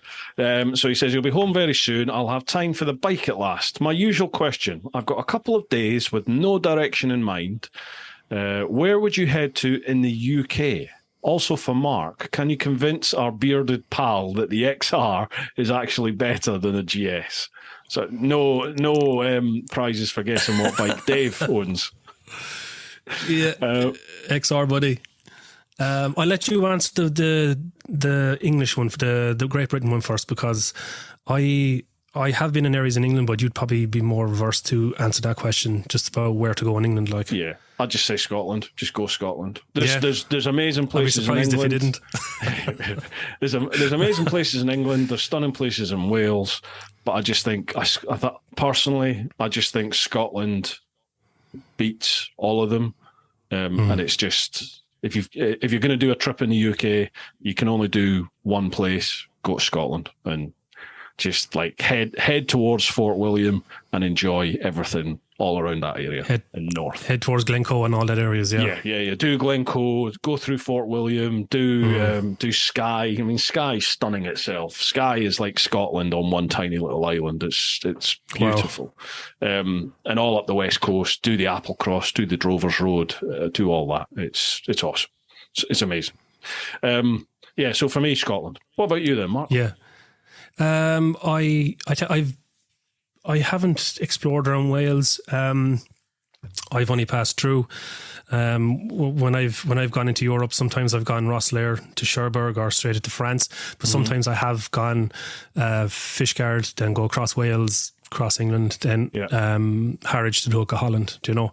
Mm-hmm. So I haven't gone up north. I have been around the Leicester area before, the Uppingham area. That's really nice bike roads there. But Petrina recently passed her full bike test, so we are planning. Like, we have a trip. We are going to go do a big 2-week trip next year into Europe, but hopefully in the meantime we are going to try and get to Scotland. I've never been to Scotland. Have you not ever? Never been to Scotland. No, never. Oh man, gotta go.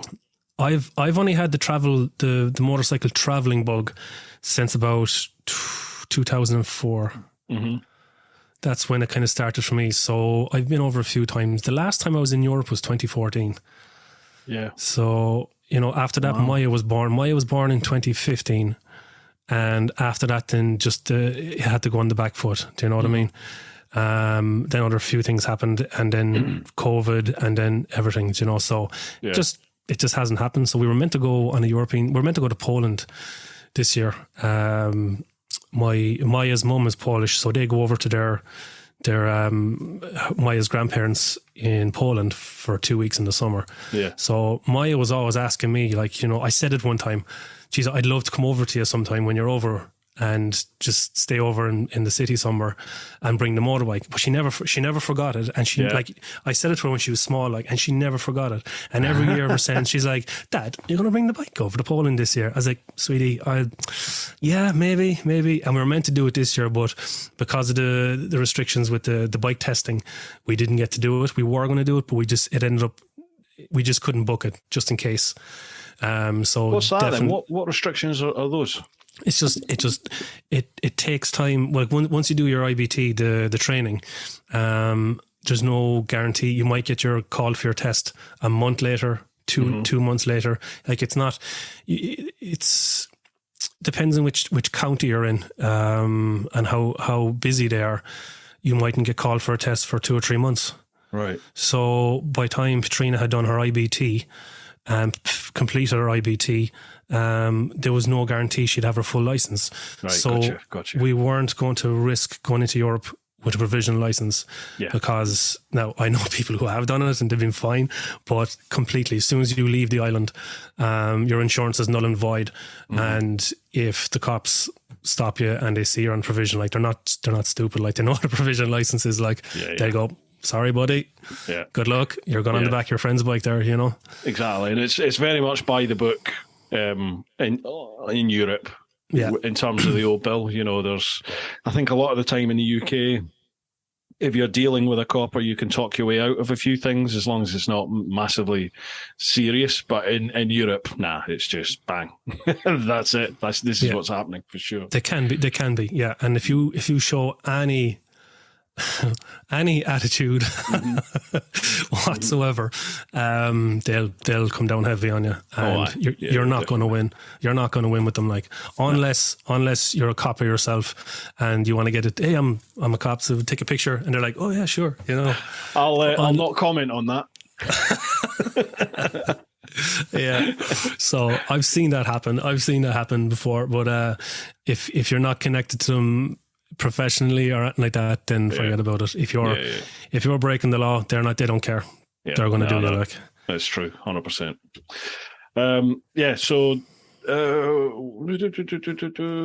So okay, if not the UK, where would you suggest them for Dave?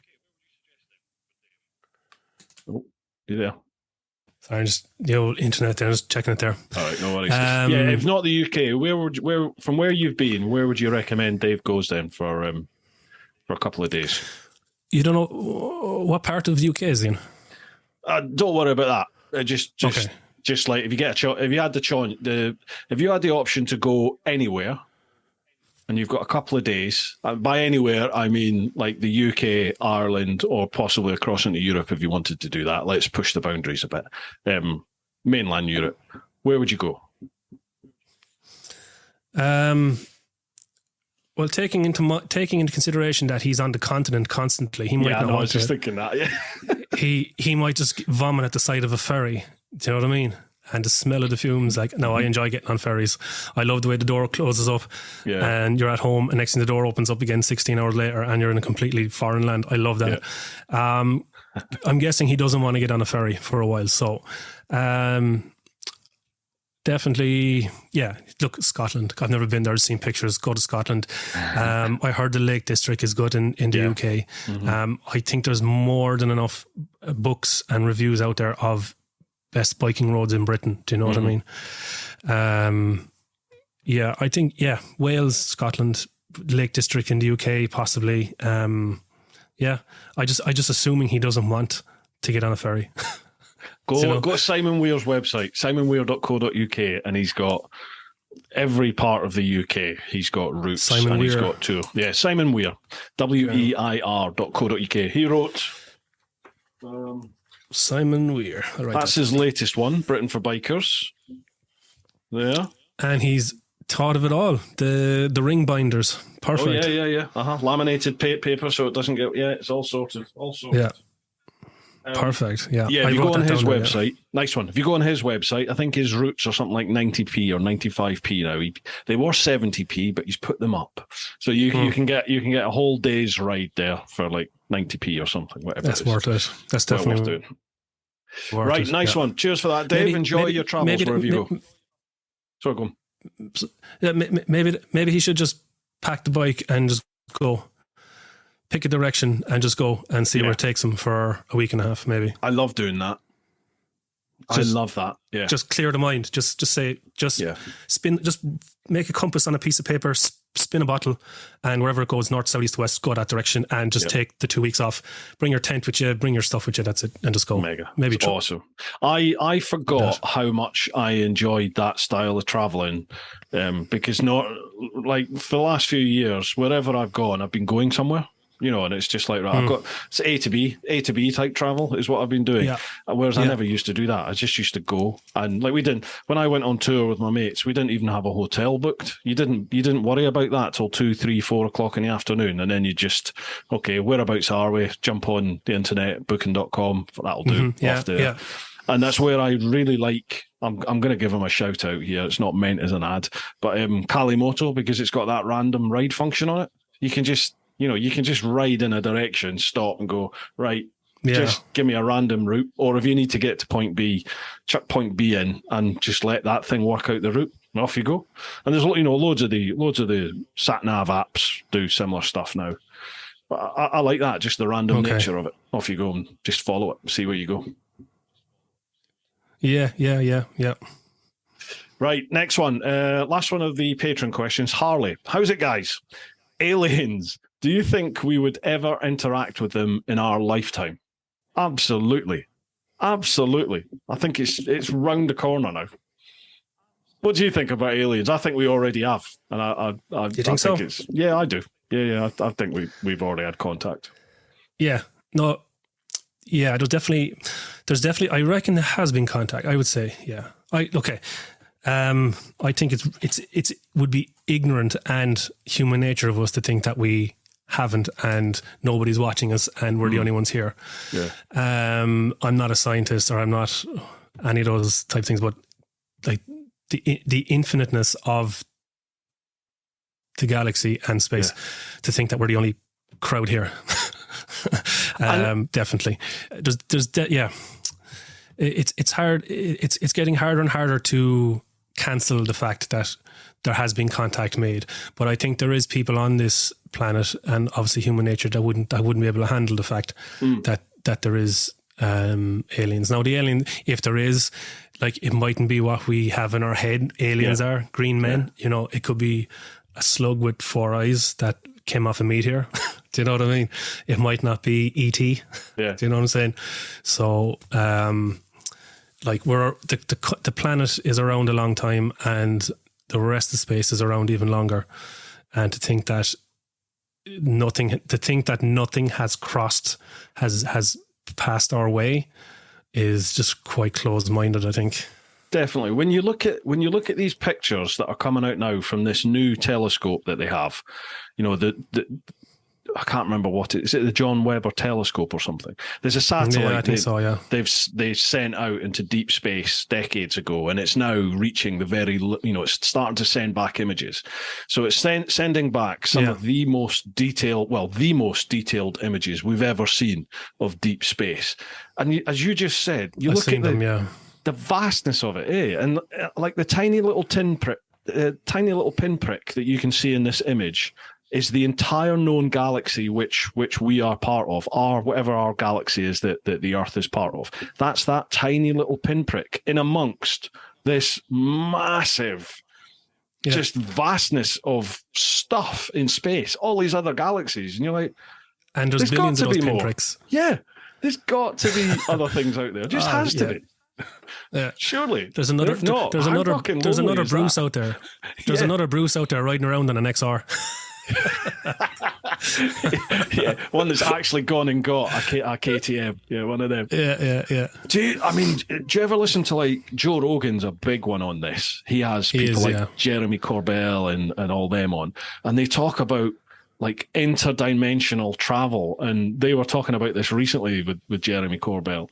And he was saying, he doesn't think aliens are just coming from another planet. He thinks they're possibly coming from a different dimension, and they're jumping in and out of interdimensions. My head was just going, I can't even think about it because I can't compute this.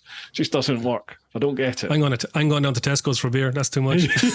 I find it fascinating, particularly when you get people like Professor Brian Cox, proper full-on physicists who come on and they sit there and go, actually, the probability is that there are lots of different dimensions. That's what all the evidence points towards. And then you're just like, oh, Jesus, I can't cope with this. Yeah. What? But, like, we're so far away. We are so far away from where we need to be to actually understand and see things like this. We're still, like, like how, you know, when you think about how long do we have cars? Like, we're not that long ago. Like, do you know what I mean? Yeah. Like, we're so far away from where we kind of should be, you know, technology wise. Like, it'd be great to fast forward like 100 years and see where technology is. You know? Absolutely. You see how far we've come in the last 100 years. Yeah. Like, where are we going to be in 1,000 years time? Wow. Yeah. Well, in the last, let's just, well, to be honest, in the last, how would you say, in the last 20 years, technology was kind of coming along like this, and then it just it skyrocketed, because just look at the mobile phones. Like, what you can do with a mobile phone now. With that, if you went back to 1990 and you showed someone, like, this is what we have, this bloody Samsung yoke, it's annoying, like the battery doesn't last very long. They'd be looking at the back and going, what the hell is that like? Do you know what I mean? It's like where we've come since, say, around 95, 1990. Do you know what I mean? It's gone really fast, and like technology has sped up a bit, but it's all down to funding, and if the money's there as well, like to research this as well, like depends on how bad they want it, you know. True. And then as you just said, the mass populate. I mean, do we need to worry about this sort of stuff? No, because all we really need to worry about is keeping a roof over the family's head and food on the table, isn't it? At the end of the day, that's human nature, isn't it? Provide for your family and exist. So at the end, do we need to worry about it? No. Am I interested? Absolutely. And, you know, I quite like to broaden the mind sometimes and listen to some of these people that come on, like Rogan and all these other podcasts. And it's just boggling, isn't it? Mind-boggling to hear what potentially could be out there. Or what is out there. It's when you realize, when you're like you're here and you're worrying about getting food on the table every day. You're not really worrying, but you're putting food on, you're doing your daily tasks, your daily stuff that you need to do. But then you sit down, you relax, and you go listen to Joe Rogan, whatever. And while you were making sure you had oil in your engine, and while you made sure you were collecting the kids from school, or you're visiting your mom or whatever else, this people like Brian Cox is over here, you know, figuring out how to, you know, see into the next dimension. Do you know what I mean? Yeah. And you're kind of going, what am I doing every day? If there's people out here like, geez, I found a tenner on the ground today, and I was delighted. There's Brian Cox, like, and he probably has a computer talking to some alien in fucking the far side of Mars, like. I was impressed with the fart I just did. That made an awesome noise. Yeah. He's working out. I can't believe no one heard that. You know what I mean? In the meantime, I would love to get somebody like, I'd love to go and watch that roadshow that Brian Cox is doing just now. He's doing an incredible sort of roadshow about the universe. Like a spoken word roadshow, is it? Yeah. I'd love to go and see it, but I'd love to get him on a podcast. I'd love to sit and like have a deep I'd be out my depth after the opening sentence, but I would love to just sit and listen to the guy talk about stuff and be able to ask questions as and when my little brain went, what about this? Are ghosts real? All this sort of stuff. I love listening. Yeah, I'd sit there, like I see these guys in the snippets of Joe Rogan's podcast. Yeah. So when you have Elon Musk talking about how far AI is, artificial intelligence, and how dangerously close it is to being self-aware, if you want to use that term, like that's in a snippet, and that draws you in. It's like, okay, why am I listening to this? You know? And then you're listening to the Brian Cox ones as well, and Joe Rogan asks, and these are only like 15-30 second snippets. But like completely, like I'm all ears when I hear these snippets. Do you know what I mean? Yeah. And that type of thing would interest me. Like, but there's times there you just have to turn it off and just get ready for work. Get the boots ready. A taste of your reality, don't you? Because otherwise you end up falling down that wormhole, don't you? It's interesting what you said about AI being self-aware. Have you heard what? It's one of the chief Google people who's responsible for like coding the algorithm for Google. They've turned around and said, we think it is now self-aware, as in Google is now self-aware.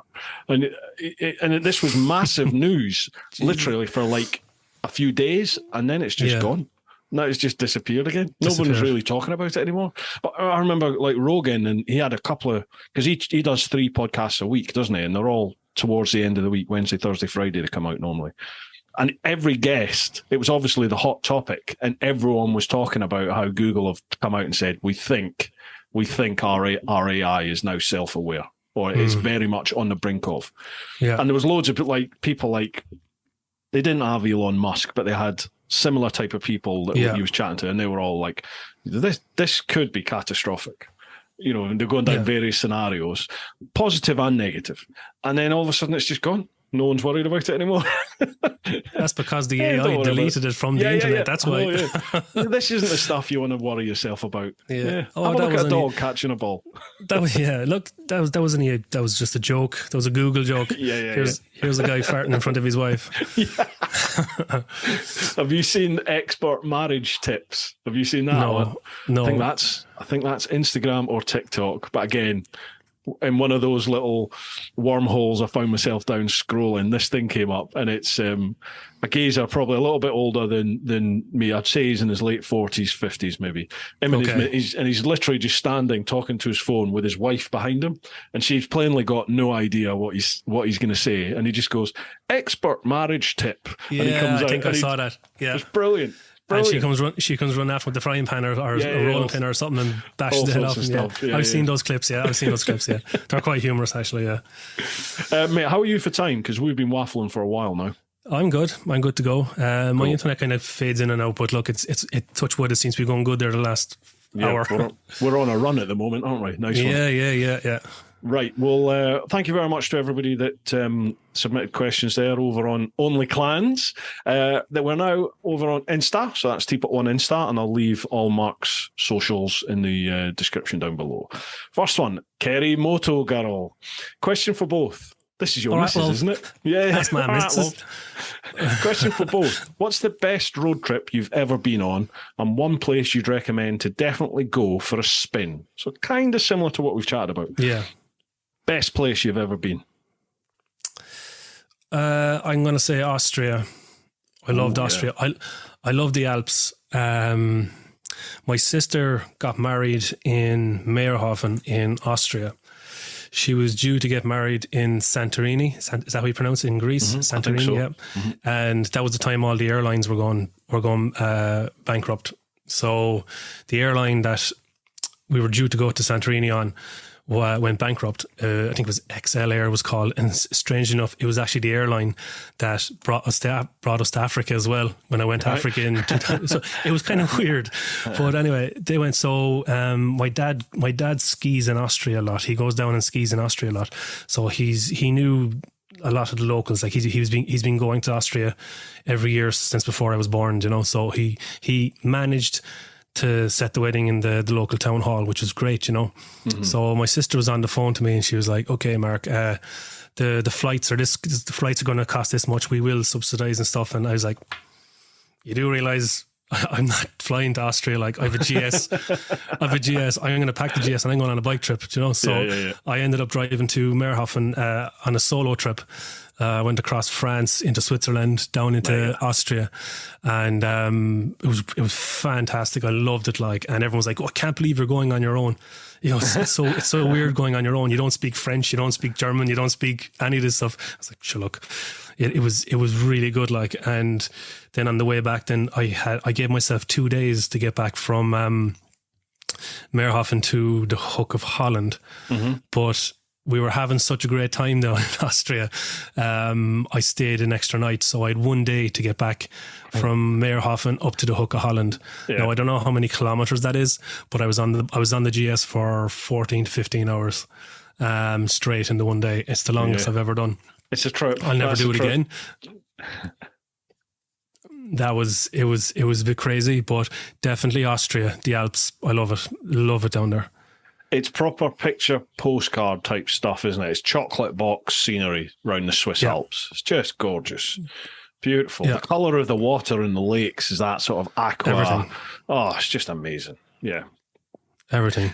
I think so definitely definitely Austria. I love Austria, and hopefully now next year the two of us will have 2 weeks in Europe, Poland down to Austria, maybe into Italy, across France. Just can't wait. Just really looking forward to it now. Big trip next year. Yeah, you got to do, if you're going over that way, you got to do Stelvio, and then because you'll do some of the best parts of Switzerland there, right over in the east.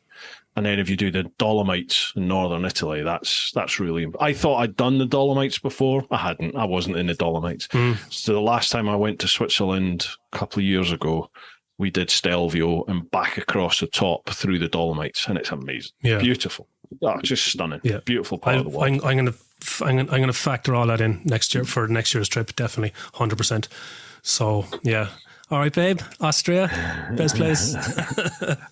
And one place you'd recommend to definitely go for a spin? For me, it would be Spain. Spain. Yeah? For me. Spain. Oh, yeah. Stunning. Amazing, beautiful, great weather, fantastic roads, great biking culture, as in everyone is bike aware and generally pro-bike, so they'll move out the way for you. Old Bill aren't fussed as long as you keep it out the towns and villages. Yeah, they're fine. Great. Love it. Yeah. I love countryside France.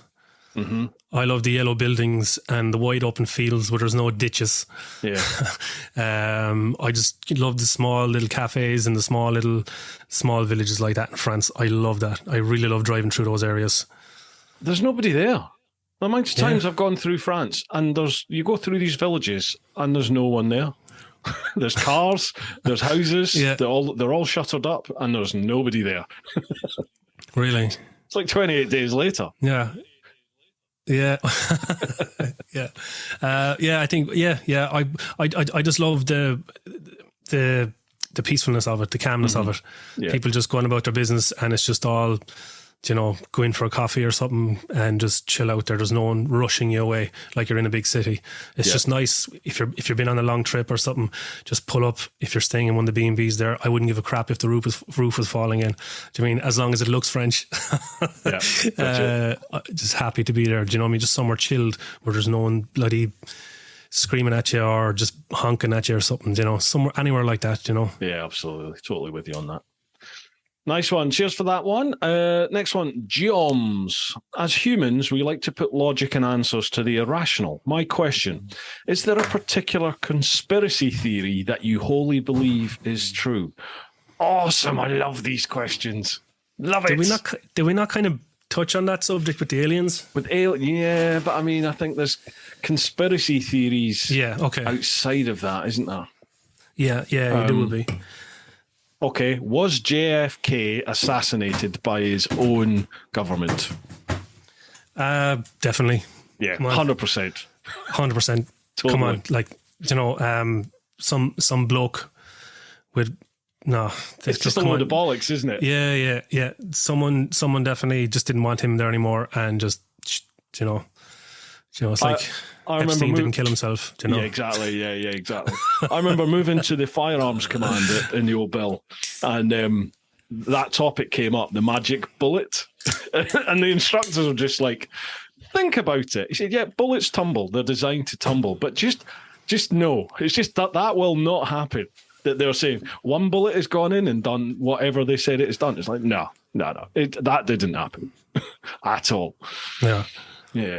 I don't know. I don't have any conspiracy theories top of my head. JFK is probably the biggest one. I don't really look into it because it blows my mind as well.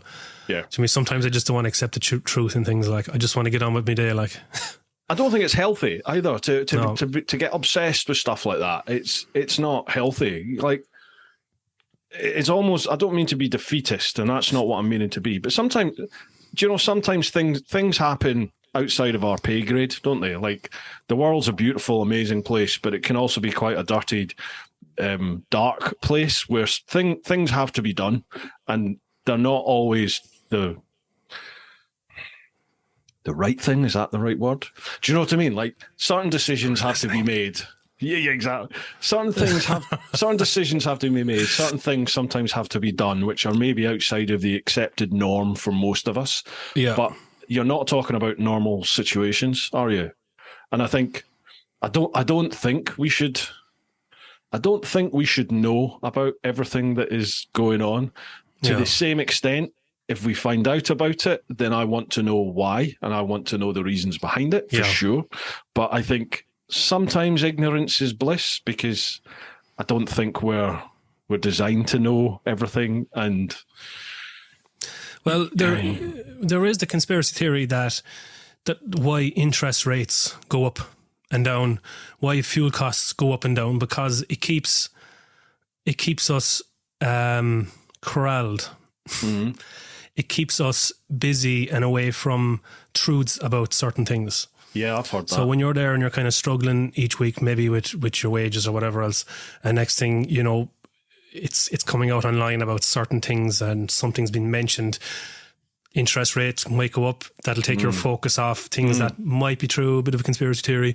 Oh no, but now I've got to find money somewhere else now to reach my mortgage, or now, geez, petrol's gone up, crazy prices, shortage of petrol, all the common everyday stuff that we have to do. Like we have to go shopping, we have to get food, we have to put fuel in our cars.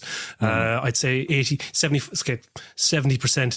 80% of people need transport, their own personal transport every day. We have to put fuel in that, we have to put oil in that. The conspiracy theory there that's behind, why things go up and down, fluctuate, because it keeps our mind focused on these little small problems, while the big problems up here are just passing us by, and we don't see any of that shit. Do you know what I mean? We don't see the stuff that's affecting us, what's keeping us subdued, what's keeping us in our little corral. Yeah, I've heard that. I definitely would kind of believe that some degree. There's definitely somebody or some people pulling the strings on a global scale.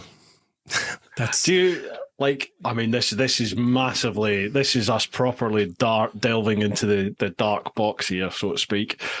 The Illuminati and all that sort of stuff. Do you? I mean, do I think there's a secret society? I don't know if I believe in that, like a secret society. But as you just said, are there like a squad of people who ultimately are the ones making the decisions in terms of energy, food, commerce? Yeah. Yes, I do think that. I can't see there being kind of a society that meet in robes and slap each other's asses with fucking paddles in a pyramid somewhere. But I definitely would be on. I would definitely believe that there is a group of, extremely wealthy people who are pulling strings that has chain reactions around the globe, that it's been done for maybe hundreds of years. I don't know. It's been done for years anyway. And it's a proven method of keeping the common people, and I don't mean, when I say common, I don't mean that as a derogatory term, but just the regular normal common people. Person, normal people down and corralled so they can go about their businesses. But it's definitely like a pyramid. There's definitely someone on top, or a group of people on top, making decisions that affects everything. I do feel that. I definitely believe that anyway. It's weird because I was a polar opposite when I was younger. I used to think all that was utter bollocks, but the older I get and the more you're sort of aware or exposed to different things around the world, not around the world, but around about you. As you get older, you get more experience and more life experience. And I 100%. I totally agree with you now. I totally agree. Yeah, but I'm almost apathetic about it because I'm just like, well, it's just the way it is. Well, as you just said, I've got other things to worry about. So, all right, you do your thing. Yeah. Just, where's my fuel? But like food. I'm a safe. If you think about it, if you think about it, if you're one of the mega rich in the planet, it wouldn't be hard to do, because if you're one of the mega rich on the planet, then you have your investments in lots of different areas. Like you have a certain amount of shares in this, certain amount of shares in that. You might own this company, own that company. And it wouldn't take much for the top 50 most wealthy people on the planet to get together in a room. And that 50 people have their hands in every business. You cumulatively, that 50 people will have their hands in every single business somehow on the planet, every single corporation, every single... They've paused this. They've a paused little bit of them. Oh, he's back. He's back. You paused. The what? You paused in mid-flow. Oh, did and I? was like, Okay. It's them. They're listening. They're listening. Yeah. So in that group, in that room of 50 people, you're going to have connections to every single business, every single oil company, every single corporation. It wouldn't be hard. Like think of it as a pyramid. All flows, like shit flows downhill. That's what they say. So if you get the top 50 most wealthy people on the planet in a room, you're going to have, you're connected to the entire planet, some way, shape or form or the other. But those people aren't going to be acting alone, are they? It's not just going to be 50 people. Those people are going to have personal assistants. They're going to have accountants. Oh, yeah, of course. So there's going to be a multitude of people for each of those 50 people. And people can't keep a secret. No. Do you know what I mean? It's not possible. Yeah. People don't keep their mouth shut. So, yeah. But then again, I suppose there's been all these rumours, isn't there, about Illuminati and the blah, blah, blah. I'll say one thing, what about you just said? JFK. Yeah, Epstein. Yeah. Epstein, exactly. Yeah. There you go. Accidents happened. Yeah. Yes. Yeah. Yeah, true. Jesus, wow. This is like the most gritty one I think we've done so far. I love all this. It's getting stuff. deep into it now. I could chat for 5 hours about all this bollocks. I love it. I just don't have enough. If I had enough information in my head about things like this, I would sit here all night talking. Yeah. Non-stop. Which is why I love Rogan, because he's got like almost a photographic memory for facts, figures, and people, because he's had so many people on the podcast, doesn't he? And he's like had to research the guests. He's got all this information, and he just seems to be able to go down any alleyway in a conversation with anyone, and he's got some degree of an informed opinion on it. He knows something about everything. Yeah, he's an encyclopedia on everything. Yeah, I'm envious of that for sure, because for me it's just like it's there. I can grab a little bit there and go, there was something about this. I don't know the ins and outs about it, but what about this? Yeah. Anyway, right. Cheers for that, Geoms. Nice one. Joe.Sewell1. Hi, both. Hope you're all well. All good, thanks, Joe. 2 questions for you. 1. All good. Is there any bike that you previously owned, you'd buy back in a heartbeat, and why? Okay. Any bike you previously owned that you'd buy back in a heartbeat, and why? Take it away there, Bruce. I'll think. I would like...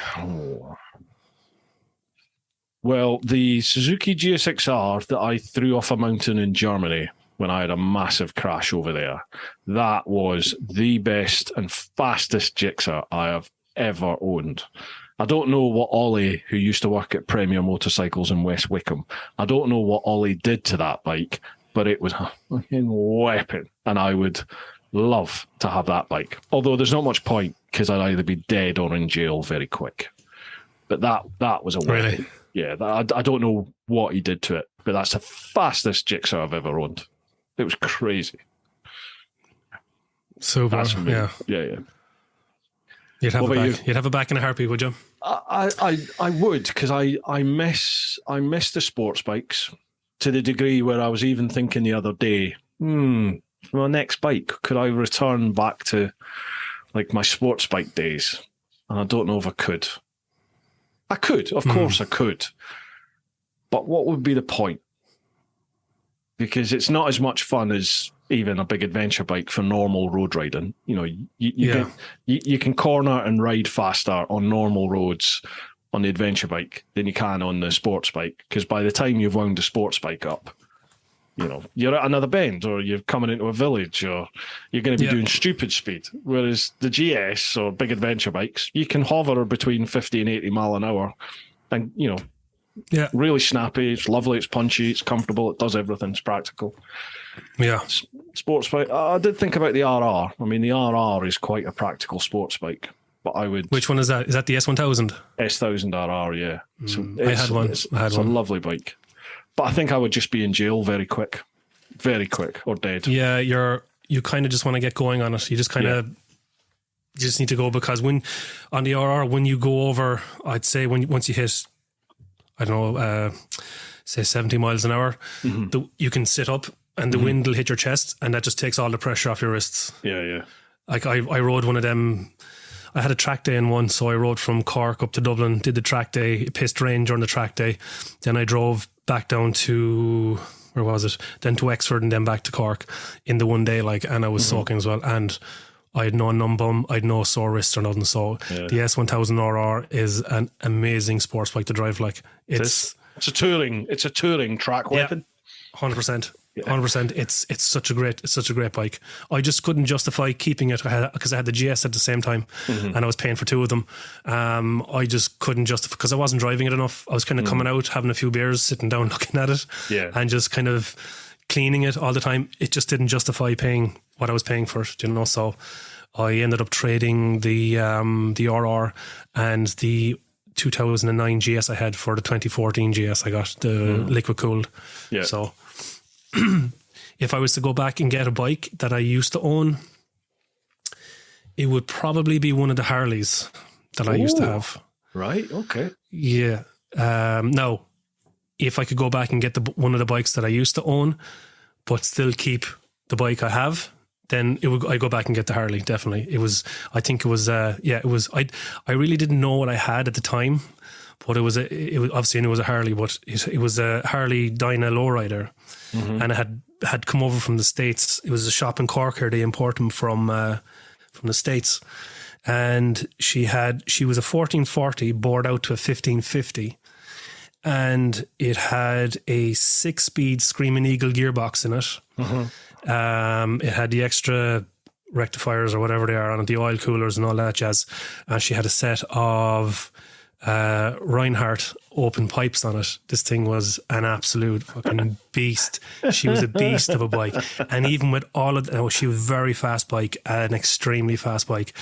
And I passed my bike test on that bike. Really? Because of the power to weight ratio at that time, I was able to do my bike test on that Harley. That's insane. I passed my bike test on that Harley. I traded in, what did I trade it in for? I traded it in for a Softail custom. It was a Softail standard, but it was done up to look like a Fat Boy. And she had pipes that came down from the side and went up at the back, so you couldn't put saddlebags on it. But this thing was loud. It was loud, and it was so comfortable. And I ended up getting some like 14 or 15-inch apes on it, so I was up here on it. What, you had ape hangers on it? Oh, completely. I love the apes. If I ever get a Harley, pick up a Harley, it'll either have a high T-bar or it's going to have apes. I just find going into bends, you have more leverage. You're because you're kind of coming out like this, you just pull down and she'll just slink into the bends like this. Right. I had a 1500 Vulcan years ago, and I got bikini beach bars, they were called, and they were really wide ones, but they were out like this. Yeah. And I nearly killed myself several times on it. Just couldn't. So I was on the hard, like up here like this. Plus you get a good stomach as well. Yeah. You're in the wind, you're like that, and your stomach is clenched, and you're like this, and you're just driving like that, you know. And you're going into bends, and all you have to do is slightly pull down on it or slightly counter steer, and the bike just goes like that. Wow. And she was beautiful handling bike, stunning handling bike. That was the Softail. But definitely, if I could keep my sports tourer or my touring bike, I would go for the lowrider. Now, I don't know if I could only go back onto a Harley. Maybe I could go back. I could if I could only have a Harley, I would probably go for a Street Bob, because it's a kind of an all-rounder. You can pack the back of it up with your touring gear, and off you go. And they're comfortable bikes, you know. The Dyna lowrider, she was an animal of a bike. She was beautiful. I've been really positively impressed by the Harleys, like the traditional Harleys, Milwaukee engine Harleys. The Pan America I like because it's something totally off-brand for Harley, and you know, for a first attempt, I think it's a bloody good first attempt. Not that taken with the Sportster S for me. No, don't like them personally. It's not got the soul of like a traditional Milwaukee engine Harley for me.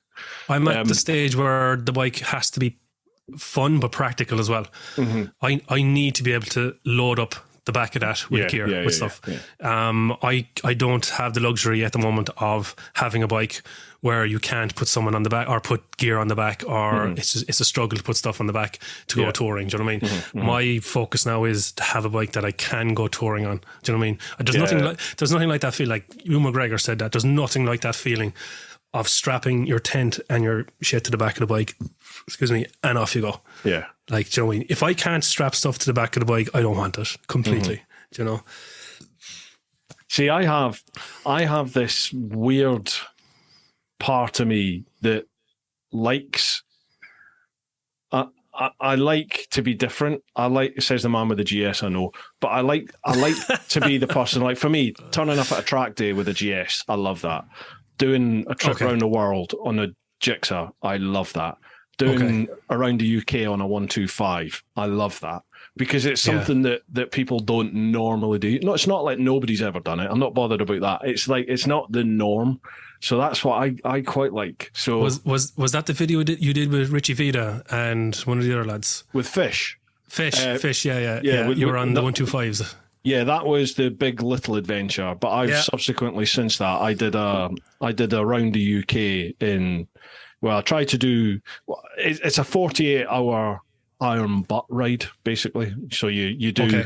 You go from your starting point wherever that is. Then you have to do Land's End, St David's, John O'Groats, and what's the Lowestoft? So you've got to do the most northerly, southerly, easterly, and westerly point in Wales. So it's all the sort of England, Scotland, and Wales. You've got to do the extremes. South, west, north, east of those. And the idea is you do it within 48 hours. And I thought, well, I'm never going to do that on a 125. But I did it in 2.5 days. So, it's not a bad effort. And I'm doing, at the end of this month, I'm doing that same ride on an electric bike.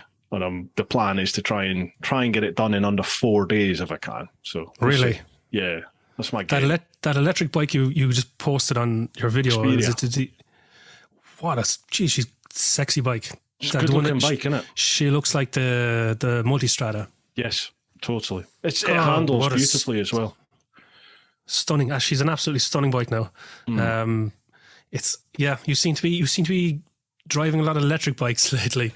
I've not ridden a lot of late, but I've been riding electric bikes since 2018. So I've ridden a lot of them. I've got quite a lot of content now, and dare I say it, experience of riding the bikes now since about 2018, and I think they're great. I think they're really, really good. They're fun, they're engaging, they're everything that I thought they wouldn't be. I don't, to be honest, I don't miss the noise of the engine. I'd rather have a petrol bike, but I don't miss not having the petrol engine when I'm riding the electric, because there's other things that I enjoy with the electric that aren't as prevalent on a petrol bike. But for me, it's the infrastructure. The infrastructure was fine a couple of years ago, but there's so many more people now using electric that the infrastructure it's growing, but it's not being maintained. So I tend to find now when I'm out, like doing a review of an electric bike, whereas before it was a rarity to find a charging station that was out of order or occupied. Now it's almost a rarity to get the first one and have it empty or working. It's like that. So this is going to be an interesting thing to do around the UK and just see how practical it is. But there is like the charging station situation in the UK. It's pretty good though, isn't it? It is good, but again the problem is there's lots of them, but they're just not maintained. A lot of them are not maintained.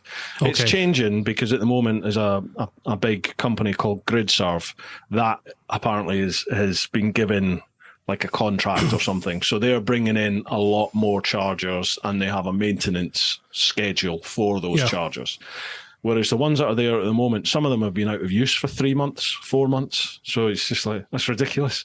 You know what I mean? That's crazy. Like the price it probably costs for them to put that in. Mm-hmm. Do you know what I mean? But it's going to get to the stage where they'll have to maintain it. Do you know what I mean? Because do you think it's going to get popular? Do you think there's going to be a lot more electric bikes on the road, or do you think it's going to be a situation where, well, the electric bike and the electric car thing will go this far, and then something else will come in and completely take over? I think right. I'm pro-electric in the sense of it's happening, it's coming. There's nothing more we can do about this. All cars, all new cars by 2030 or 2035 are going to have to be electric. They've just announced all new motorbikes as of, is it 2040 or 2038? They're all going to have to be electric. So it's not just cars now, it's coming to the bike world as well. Okay. So in that sense, it's happening in our lifetime. Hopefully we last that long, but it's happening. Okay.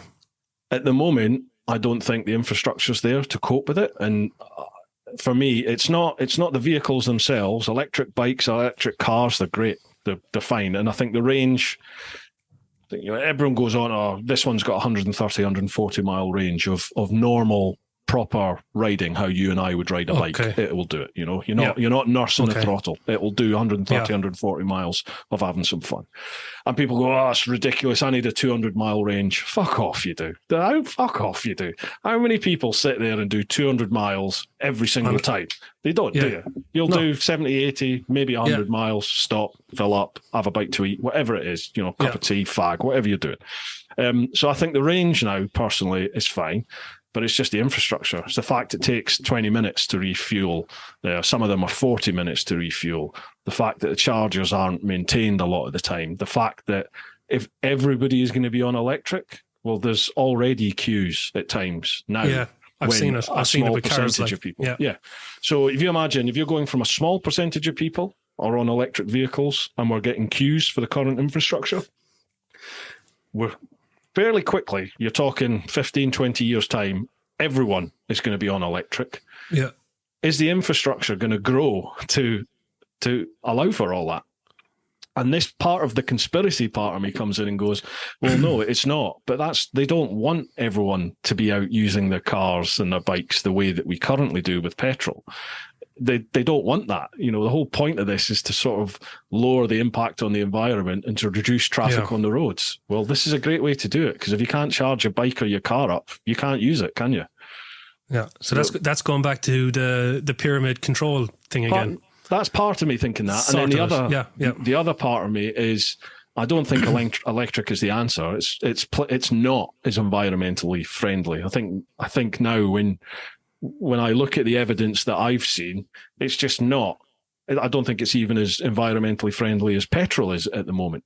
But I think something else will come in at some point. If it's not there already, synthetic fuels, if they ever figure out an economic way of doing hydrogen, whatever it is, alternative energy, whatever it is, I think that's going to come in. But as I've said to loads of people in comments who've chatted on that last video I've done, I kind of think the likes of Shell, Total, BP, all the big energy companies, they've invested trillions and trillions and trillions of dollars into electric now, and that's coming to the fore. They're not just going to go, actually, forget that, let's move on to something else. They're going to want a return over the next decade, 15, 20 years, whatever it is. They're going to want a return for that investment, aren't they? And I think once they start seeing a return to make a profit on this investment, then we'll start seeing this new energy, alternative energy being dripped in, and we'll move on to that one. Personally, that's kind of what I think will happen. But you're going to have issues like at the moment it's still relatively new, the electrics, okay? But like when it comes to start having to change batteries in cars, to change batteries in some cars is the same price as the car itself. Yes.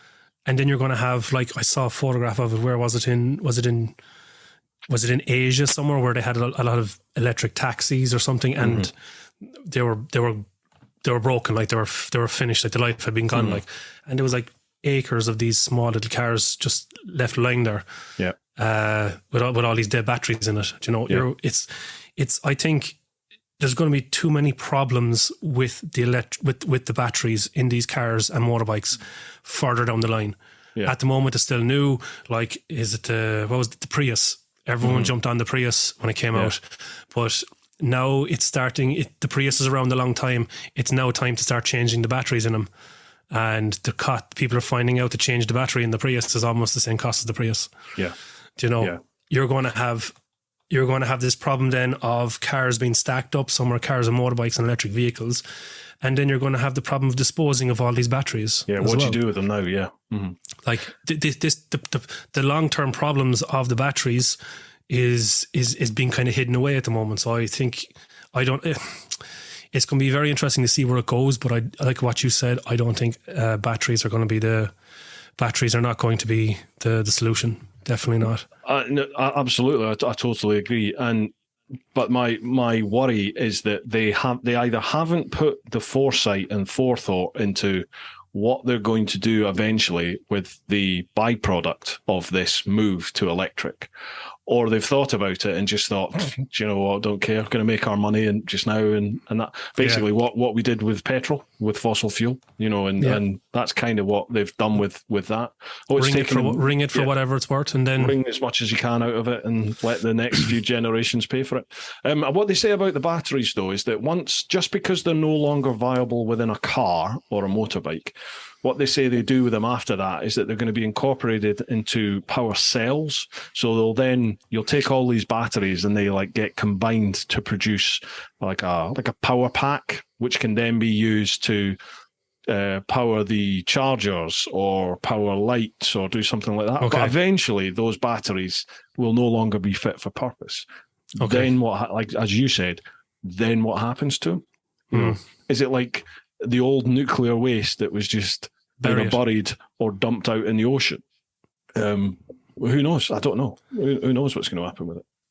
I think it'll be a case of what you just said. You're going to have somebody convincing people that possibly, conspiracy theory, you're going to have someone convincing the world that this is what we do with the dead batteries, and it's great, when you're actually just shipping them out to sea and dumping them in a deep part of the ocean, maybe, possibly, and not giving a shite about what happens afterers. Yeah, that's only a theory, and I'm not saying that's happening, but there's a strong chance it could be happening already. Do you know? I mean, let's look at what's actually happened so far. With our recycled waste. Well, it's now become apparent, and this is absolute fact, that we have paid China to take a lot of our recycled waste, not just us, but the West, and we've sent our recycled waste to China, and they burn it. Yeah. That's actually, I remember seeing that, We're paying them to dispose of our recycled waste. It's insanity. I mean, it's just insanity, isn't it? Anyway. It's like that goes back to kind of, look at this hand here. Look how brilliant this hand is here, because you're not going to see what this hand is doing over here. Don't worry what that one's doing. Yeah, absolutely. Yeah, exactly. But then, again, it comes back to what I said. For me, it comes back to what I said earlier, in that, do I want to be aware of all this? Do I want to be concerning myself about this? It's like, do I have enough time in my day? Do I have enough time in my day to do all my daily stuff and my daily worries in my little small part of this planet, to do all this stuff and worry about what's going on in the bigger picture as well? And that's, it's an ignorance thing, but it's also a thing where I don't have the time to think about this. Like, you're kind of worried every day you get up, you're worried about your kids, you're worried about if the bill is going to be paid at the end of the week, if you're going to get that phone call saying, you missed that payment there, buddy. Do you know what I mean? But you can't say, look, I missed the payment, but do you know what's going on in China? Do you know what's going on in China? Well, China will have to hold on now because you owe us 40 euros. Exactly. Do you know what I mean? No one fucking cares on this level. No one cares, but they keep us busy enough down here not to be looking at what's going on over there, I think. But then it's also, part of me thinks, well, I've got a responsibility. I've got to play my part to make sure that I am fucked off about it, and I do voice my opinion about it, because if I don't, then it's my son or my son's son or my son's son's son, daughter, whatever, exactly, further down the line, who ultimately could be significantly impacted by it. Yeah, but it's completely. But you do just think, what can I do about it? Ultimately, what can we do about it? I suppose ultimately we can do a lot about it, but we'd have to act en masse, wouldn't we? Yeah. Because we're the consumer, and if we don't buy their product, if we don't use their product, they're not making any money. But they've made the stuff that's harmful so convenient. Like, absolutely. How and we're lazy. How expensive is it to be healthy? Mm-hmm. It is so expensive to go for healthy options, though. Mm-hmm. You can go in to any fast food burger chain. Like, there's a chipper across the road. Okay, there's a chipper here across the road, and he does like a 9-inch pizza, chips, a dip, and a can of Coke for. So hungry now. I'm so hungry. €6. What? He does all that for €6. A guy from Afghanistan has a chipper across the road, and it's nice as well. It's not shite. Mm-hmm. Do you know what I mean? But if I want to go into the shop next door and get the healthy option, like, I'm paying a lot more. Do you know what I mean? Yeah. That's true. It costs so much to be healthy, and it's just made that way. Like fast food, everything, it's so cheap. The easy option is always probably the worst option. You know what I mean? Do you know, see, when COVID came, I turned around to my wife and I was like, we need to start growing some veg. And she looked at me and she was like, what do you mean? And I'm like, honestly, look at the way things are going, because the supermarkets were just emptying. This was like before lockdown hit, like in the month in the build up to lockdown, wasn't it? When COVID was starting to rear its head and they were talking about we might need to lock down. People panic buyed.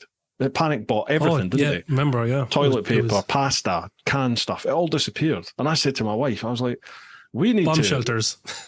Well, we've got one next door. Our next door neighbour's got a Second World War bomb shelter. So I was like, John, really? I'm in there, son. Yeah, I'm in there, pal. I'll bring the booze. Okay. Yeah. But I was like, I genuinely think at some point within our lifetimes, I would think within the next 40 years, we're probably going to have to be much more self-reliant than we already are in terms of food. Like growing your own tatties, your own veg. And being able to cover those things that we just go to the shop for.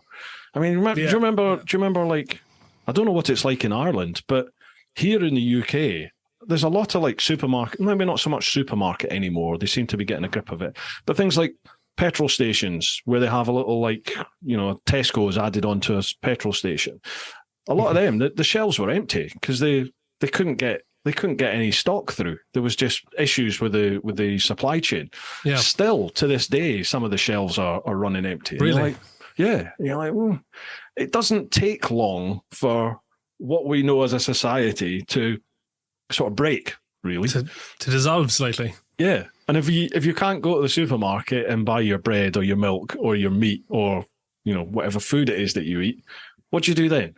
And I was just like, Maybe we need to have another string in the bow there, just to If it comes to it, I can at least grab some tatties out the ground and have some potatoes. 100%. If it come to it, 100%. But you have to, like, certain news stations and media outlets are to blame for that mass hysteria as well, because those corporations are like they base their viewership on sensationalism and guess what's happening now and end of the world shit and all this. Do you know what I mean? Yeah. And sometimes you got to take a step back and say, hang on a second, they're blowing this out of proportion. But again, if you're just a busy person every day doing your everyday stuff and you just get home and you're wrecked and you turn on the telly, next thing certain news stations are saying this is happening, everyone out here is panic buying, and you're talking to the missus and you're going, why are they buying all the toilet paper? Why are they buying all the beans? Quick, let's go. Let's get something's happening. Something's happening that they're not telling us or something like that. And off you go. Like, and unfortunately that's the society that we live in, I suppose. Especially with the news stations. And they always say that in America, like the news stations, they runs America, the news stations, because people actually, the masses believe what they're being told on the news stations, but that's a completely different conspiracy theory, and we don't have all night, I don't think. Do you know, I don't watch the news anymore. I stopped watching the news during COVID, and then when the Ukraine war started, I watched some of the news for a week, for that first week. And then it became apparent that we weren't going to do anything about it. And it's just like, right, they're just going to be left to do their own thing, aren't they? So I just stopped watching the news. And genuinely, I feel so much better for it. Because I remember that week, I was really anxious. And I'm like, well, why am I anxious about it? Because what can I do about it? Nothing. But I felt really anxious about life, really, and started, thinking, fuck, are we on the brink of God knows what here? But at the end of the day, why worry about it? Just why worry about stuff like that? And so I just don't watch the news anymore, and I feel so much better for it. Yeah, I had popular news station apps on my phone, and I deleted them years ago because every single day when I woke up, I had the notifications. North Korea is doing this, China's doing this, telling people not the full story, obviously, what's going on, but twisting it to make it look, guess what's happening and you need to take cover and all this jazz. Do you know what I mean? I just deleted it. I had to delete it because waking up and you're there looking at it going, North Korea has launched another ballistic fucking missile into the Korean Ocean, whatever the fuck it's called. And, you're kind of going, I have to stop watching this. But I'm also aware of how much shite the apparent unbiased media, BBC is a prime example, how much shite they spout forth as fact when it just isn't. It's a blatant lie. And I've said this loads of times on this podcast. The amount of times I was involved with certain incidents or things that were happening in London, and I was there, boots on the ground, it's happening in front of you. That's actually what happened. And then you get home and it's either not in the news or what's in the news is just an out and out lie. But everyone just spoon feeds it. Everyone just takes it as gospel because it's on the news. And you're like, that's just utter bollocks. That's not exactly what happened. That's exactly it. Anyway, right, let's move on. That's a rabbit hole, Bruce. Mate, I know. I'm loving this. I love this type of conversation, Mark. I really, really do. But I think, we're 2.5 hours in, and we could probably do another 2.5. But just to end, if you want to end that part, will say this. Go on. The reason they can spout shite and kind of sensationalize things because they're never held accountable for what they say. Absolutely. They just fall back on the principle that, this is just what we saw and how we interpreted it. We're innocent, so they're not held accountable. And a corporation or a news channel or whatever it is who are not held accountable for misinformation can be very, very dangerous and can cause mass hysteria. So, yeah, and I think they're aware of that. Yeah, definitely. Anyway, 100%. Let's not go down there. Yeah. Rabbit hole. Joel's got another question. He says, Bruce, are the chicken strip tours making a return? Yes, absolutely. I didn't plan anything in particular this year just because I wasn't sure what situation we were at with COVID and stuff at the start of the year. Yes, I will be sitting down. I'm away on a chicken strip tour next week to Scotland, and then I'm doing the Around the UK ride September. I've got quite a lot of time off in September, so I'll be sat here in the office and I will work out a bare sort of tour plan for next year. One thing that hopefully is happening next June, I'll be doing a 3-week tour to Nordkap with MCI Tours. It'll be a chicken strip tour, but in conjunction with MCI Tours.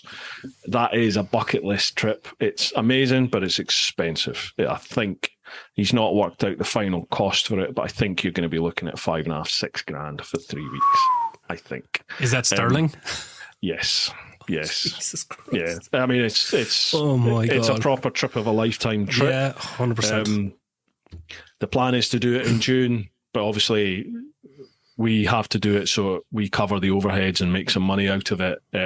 So that'll, depending on numbers, it'll depend on the interest for it. Outside of that, I will be doing trips back to the Picos. I'm thinking about maybe doing a wee run to Switzerland as well. Switzerland, Austria, Italy down there. And I'll do the Old Faithfuls for Wales, Scotland. I'll be doing some stuff to the Canaries again, and probably back to Slovenia with Canary Moto tours. So yeah, there'll be some trips coming up for next year. Absolutely. I'm eventually gonna do that Canary trips, definitely. Yeah, it's awesome.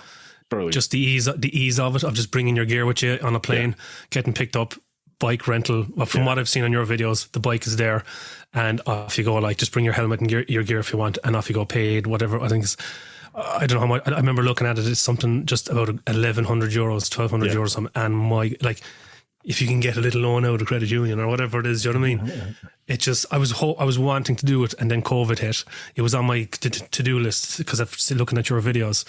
And when COVID hit, then I just kind of forgot about it. You know, I actually suggested it to my older daughter, Tori, that it would be cool if we did this because the bike is down there. We just bring the helmet and stuff because she has her helmet and stuff, and we go down there, and we were talking about it at one stage, and then COVID hit, so then it just went into the breeze, like. But you're kind of talking about it there now, so it's something that I'm just might look into again. You know, it looks awesome. Like, it is a special place to ride a bike. Canaries, Tenerife as well. Like, all the islands are slightly different. I've only done Tenerife and Gran Canaria, but even between those two, the style of riding is different. Gran Canaria is much tighter, more technical. Tenerife is faster, sweeping. It's a lot of fun. Load of fun. Check them out. Cool. Next one, Rarch8. Hi guys, a question for Mark. Bruce has mentioned that he wants to do the Wild Atlantic Way that mainly follows Ireland's coastline. Could you advise him of 3 must-visit places in inland? Ah, right, okay. I was going to say we've covered this, but we've not. Inland, so outside of the Wild Atlantic Way. Right. Now, I will say straight off the bat that I try and keep to the coast. I love the coast. I love the sea. It has the hills and the mountains there as well. But without sounding like a tourist agency, there are nice places inland, tourist spots, but very, very cool places. Newgrange, I think it's a megalithic tomb in Newgrange. It predates the pyramids in Egypt. Wow, you're kidding. Have you not looked into it? Have you ever heard of it? Never the heard Newgrange of it. tomb. It's outstanding, Bruce. It's such a nice spot. It was a tomb that was buried. It was buried underground, and the entrance to the tomb had like a doorway, a narrow stone doorway, and there was like a letterbox opening about this wide, this high on top. And what that was for, when it was in its original form, the winter solstice, it was built and designed for that one particular day on the winter solstice, whatever date it is. Once the sun was coming up or going down, one or the other, I'm not sure, that it shone into the chamber in the back. And no other day, like this predates the pyramids.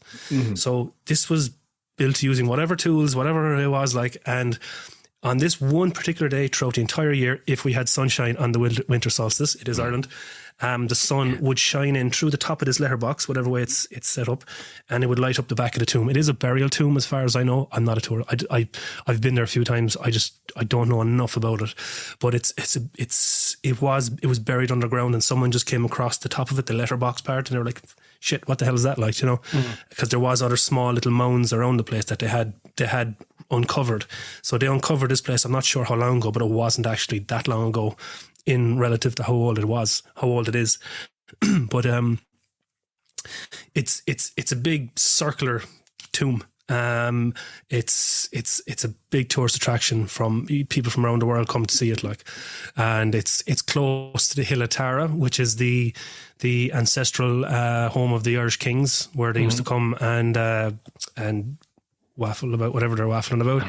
But there's something very special about the Newgrange tomb. Call me a bit airy-fairy now if you like, but there is something special about it.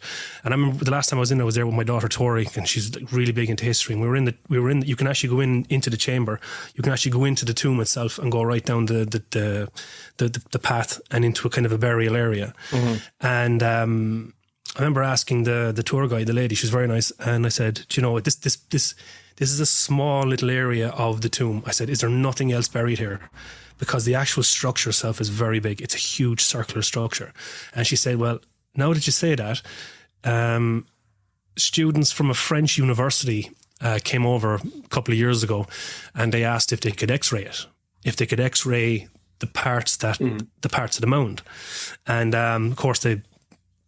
Like, it's like, Jesus, it'd be really great to see what they find. You know, I let them off there, you know what I mean? So when they tried to X-ray the tomb, what came out in the X-ray was as if somebody you were moving. So do you know when you take a picture at nighttime, if you don't keep it steady, it's all blurry. Yeah. The X-ray was coming out blurry. So it was as if the tomb was microscopically quivering. Yeah. So they weren't able to X-ray it. They weren't able to see what was in the rest of the mound. What? So basically what she said was what the French student said, the university student said, was we can't X-ray it. We've tried several different areas around the tomb to try and X-ray it, but it's literally quivering. It's literally will not let us X-ray the fucking tomb. Like, I tell you, if you when we're finished here, Bruce, just kind of Google the Newgrange tomb. Newgrange. I think it's in Meath. It's a definite spot to go. It's really cool. You might if you Google it and you see the picture, you might kind of recognize it. But it predates the pyramids. Yeah. Bloody hell! And also, more of it, the inscriptions that are on the stones at the door have been found in other parts of the world. So the curls and the coils that were chipped into the stone at the entrance, which was found when they uncovered the actual tomb itself, those type of inscriptions have been found in different parts of the world. And this, like I said 10 times already, it predates the pyramids. So there's no other inscriptions like it in Ireland, I don't think. But it was unique to Newgrange, but it was found in different parts of the world. That's interesting. So there's a lot of stuff they don't know about it. Mm-hmm. And it has been uncovered for a good many years, but they're still discovering about it. It's really interesting, and it's well worth a visit. They've discovered that in the Americas as well, haven't they? That recent archaeological discoveries are now connecting. There's a site in what is now the USA, which the Native Americans held as like all the different tribes. I mean, those tribes warred each other, didn't they? They literally murdered and mutilated and raped each other. They were horrific the way they used to fight against each other. But they all treated this one area as like it's like everybody, I want to go to New York. Everyone from around the world, New York's the place to go. Well, they all treated this one site apparently as like the holy place to go to. And when they've dug at this site, they've discovered fruits and pottery and artifacts, which they found in Central America and in like Mexico, and then really also down in like Machu Picchu and all these places in the Amazon and all that sort of stuff. And they're like, oh my God, like people plainly must have traveled from South America to this place at some point, or there's been maybe trade or something has happened. It's just mind blowing, isn't it? When you look at stuff like that, you're like, oh my God, like what actually? Yeah, some of the. Yeah, what went on, like, but some of the artifacts that were found in the Newgrange site, like some of the small kind of golds that obviously high kings and the chieftains would have got as gifts, were not indigenous to Ireland. They came from parts of Europe. Yeah. So obviously other tribes or other nations travelled for obviously months and months or whatever they had back then to this site. But it's mind blowing, the stuff you try and think about it, but you just can't get your head around it. Do you know?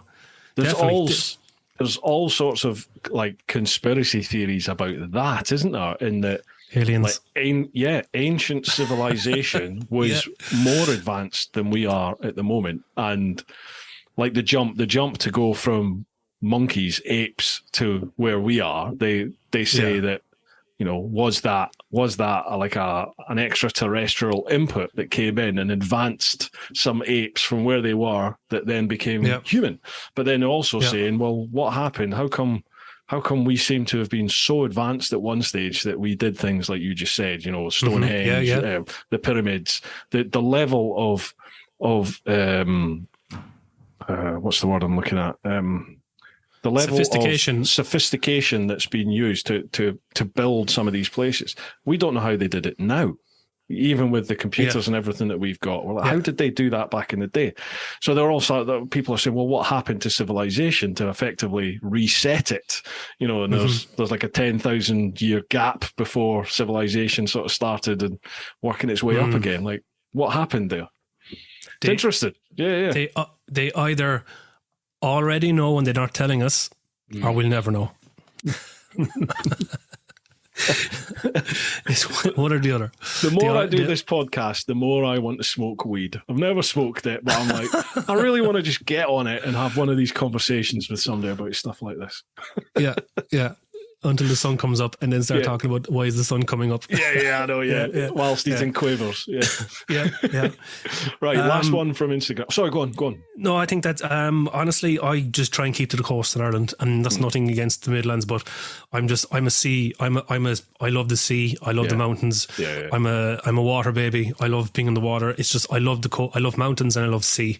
And along the coast of Ireland, Wild Atlantic Way, up all the way around, I'm just drawn towards the coast in Ireland. In Europe, I'm drawn towards the Alps. The mountains. I think there's nothing more humbling than getting off your bike and looking up dead straight and you can barely see the top of some big rock that's beside you. Yeah. Do you know what I mean? It's humbling, and I love that feeling. I love that feeling of pulling in summer where your bike has just gone up this really high, S-bends all the way up, and you're standing there looking at a glacier that's been there longer than you can even think about. It's humbling, and I love the humbling experience.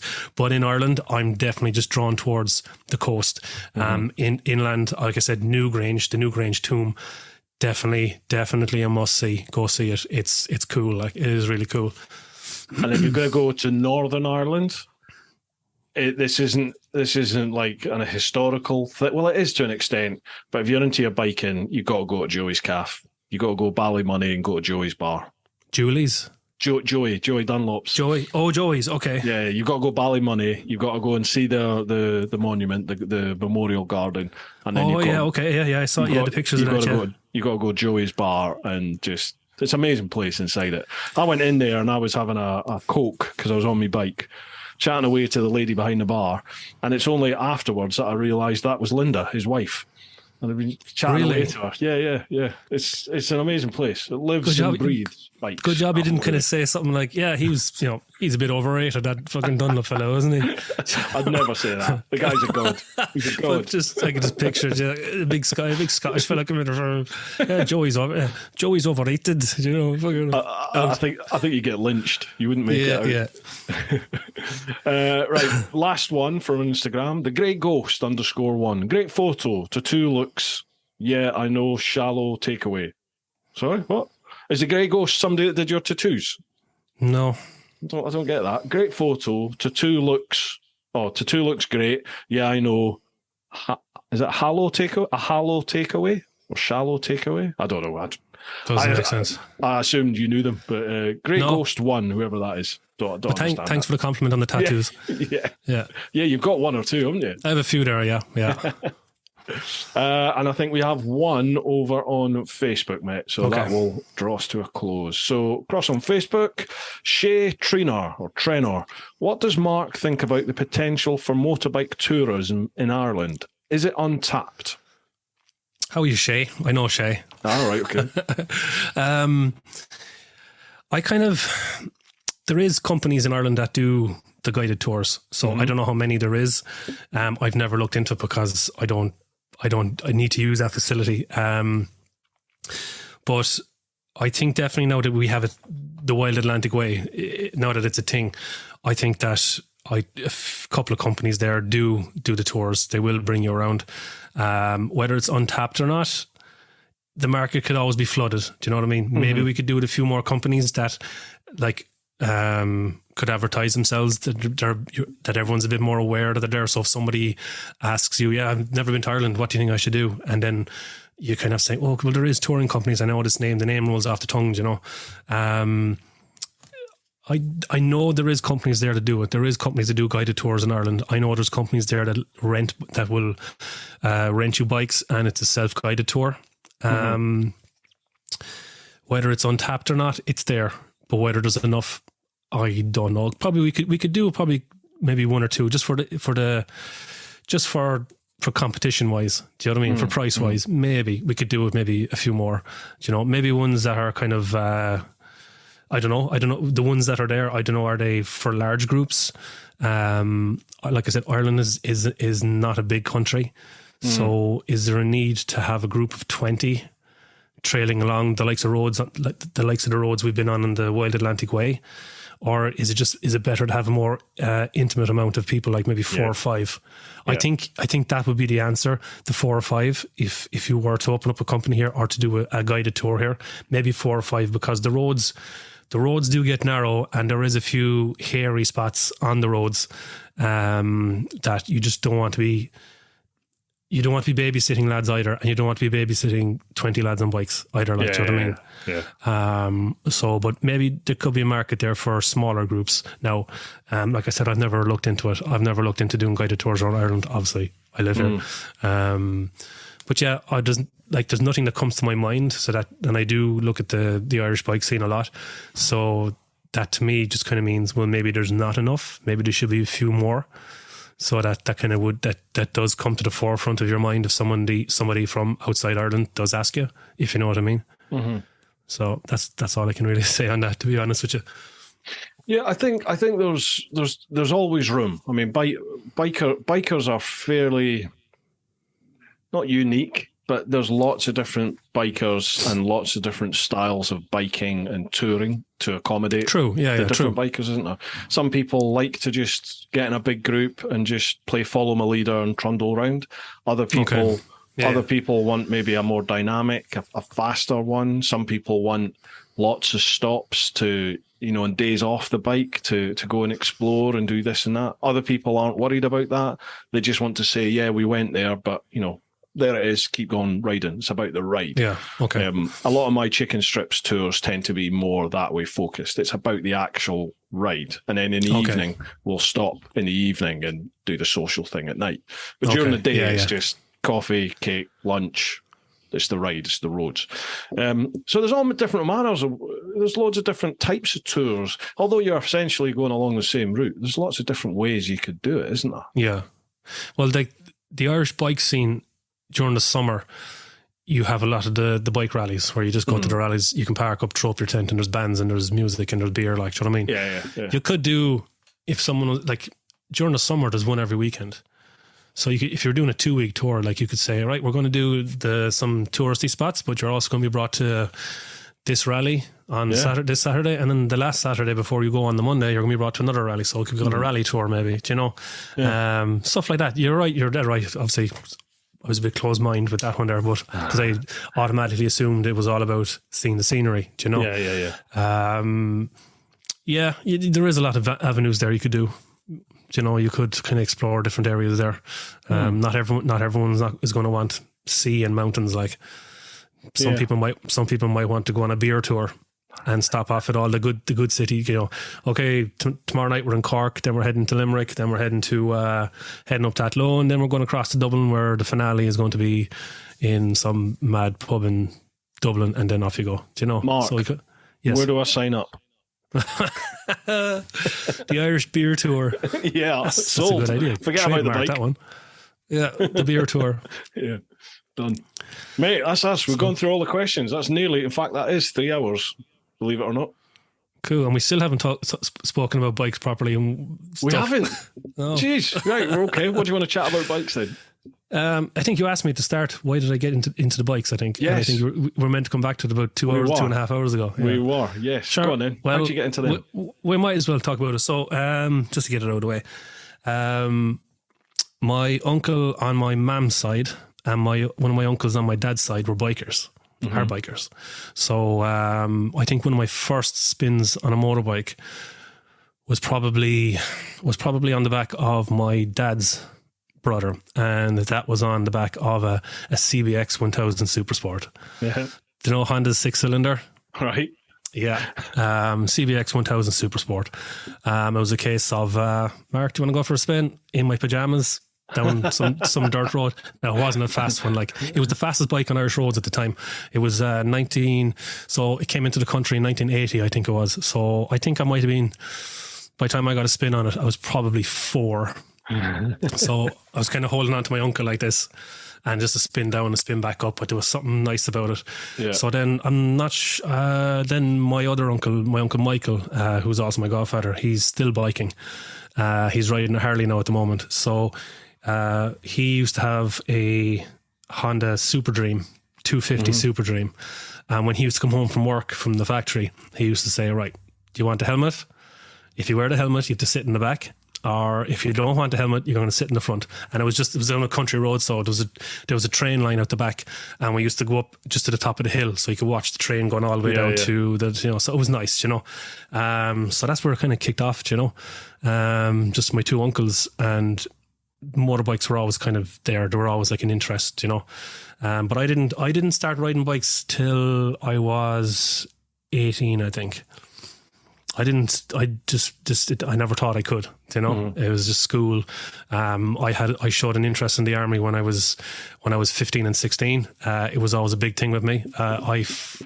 When I was 5, I found Rambo on VHS. I was at home and my dad had taped it off ITV, so all the good parts were cut out. And I found it, and when I was at home and my mum was in doing whatever she was doing in the kitchen, the laundry, whatever else, I was sitting there watching Rambo at 5 years of age. Gee whiz. And that was it. I want to join the army. I fucking loved it, yeah. So I started hanging out with guys then when I just about finished school, when I was 18. And that's the rest is history. Like I think my first proper bike was, I went through a couple of scooters, and I think my first proper bike was a restricted Bandit 6. And she was lovely, candy blue. And after that, then I went on to a Vulcan 1500. Oh yeah. After that, then I just started. What was after the Vulcan 1500? I think I went on to a Dyna Y-Glide, an older Dyna Y-Glide, and I went through a couple of Harleys. I went through a couple of Harleys because I could. At that time, you could walk into a bank and say, I want a top-up loan. And they're like, sure, Mr. Young. Here you go, sign the dotted line, So I went through a couple of Harleys. And then the recession hit. This is really fast forwarding through the timeline of my motorbikes. But 2008 time. What's that? It was 2004 when I came back from overseas. Okay. When I came back from Africa, I was on a Harley, and my sister introduced me to Long Way Around. Now I'd seen the GSs around Cork, and I thought they were ugly, and I didn't like them. And at that stage, I was well deep in the motorcycle club culture here in Ireland, So I just wanted to ride cruisers, drink beer, and whatever else came along with the motorcycle culture. Do you know what I mean? And and Tori was born in 2004, so I was kind of trying to, she was my first daughter, so I was kind of, how do you be this kind of tough guy in a bike club and be the dad thing again, So I came back from overseas in 2004, and my sister kept going on about Hugh McGregor and his mate going around the world on BMWs, and she kept showing me the DVD, and number one, okay, it was Hugh McGregor, okay, and as soon as I saw the BMWs, I was like, it had to be Hurley, it had to be black leather, it had to be tattoos, it had to be all this jazz, But I watched it, and I watched the first 2 episodes, and that was it. I absolutely just Long Way Around. I know a lot of people don't like Long Way Around because of the support crew and all that jazz, but I don't. That's bollocks because of course it is. McGregor, obviously big star, was on it. If there was no time limit, they could have just done that themselves. Off they go and spent the time, but they had a time limit. They'd fucking 4 months or 5 months, whatever it was. So 3, I think, yeah. Whatever, yeah. So quick. you need that support in that short time space. So anyway, I started watching Long Way Around, and literally I had to buy the DVD 3 or 4 times because I wore it out. It literally changed. It changed. I'm not being too dramatic now, but Long Way Around changed my outlook in life, because I was so wrapped up in the whole bike club culture in Ireland that it was tough for me how to be a kind of a loving guy as well. Yeah. So when I saw how fucking cool you and Charlie were and what they went through, and you can be this, what you can be, you can still be 110% biker, but still not be wrapped up in that culture. And there's this whole other spectrum of culture in motorcycles, like the touring. I saw that, and then at the end of it, where he's saying how much he loves his daughters and kissing his daughters and being lovable as well, it completely blew my mind. I was like, this whole narrow-mindedness that I was in, and not saying everyone's in that, but that was me. Yeah. It was like, holy shit, you can be this, you can still have 110% motorbikes in your heart, but still, hug and love your children and be this be the loving dad, and absolutely, I know we try not to curse on anything, but fuck anyone else who has a problem with it, like, do you know what I mean? And I absolutely, I'm not being dramatic, it literally changed my outlook in life for the best. And after that, then it was buying a GS, and I got into the whole touring side, and I got away from the whole waking up in a tent, hungover, puking every single weekend fucking lifestyle that it just wasn't suiting me anymore. And I saw there was this whole other world of biking, because when I got into the bikes, that was the side of things I was getting into, and it was good fun. It was great fun, you know, but it was getting tiring at the same time, because I was doing it for years, like. And then all of a sudden, this whole other side of motorcycling, and that you can do all this, but still consider yourself to be a hardcore 100% biker. Plus, you can also not give a shit about what people think. You can still hug your daughters and love your daughters and be this caring person, and not be this absolute just pig, I suppose, if you want to call it, like, do you mean? And that was for me, like, so it just completely changed. It changed my outlook on everything that time, like, and it came at a good time because Tori was just born.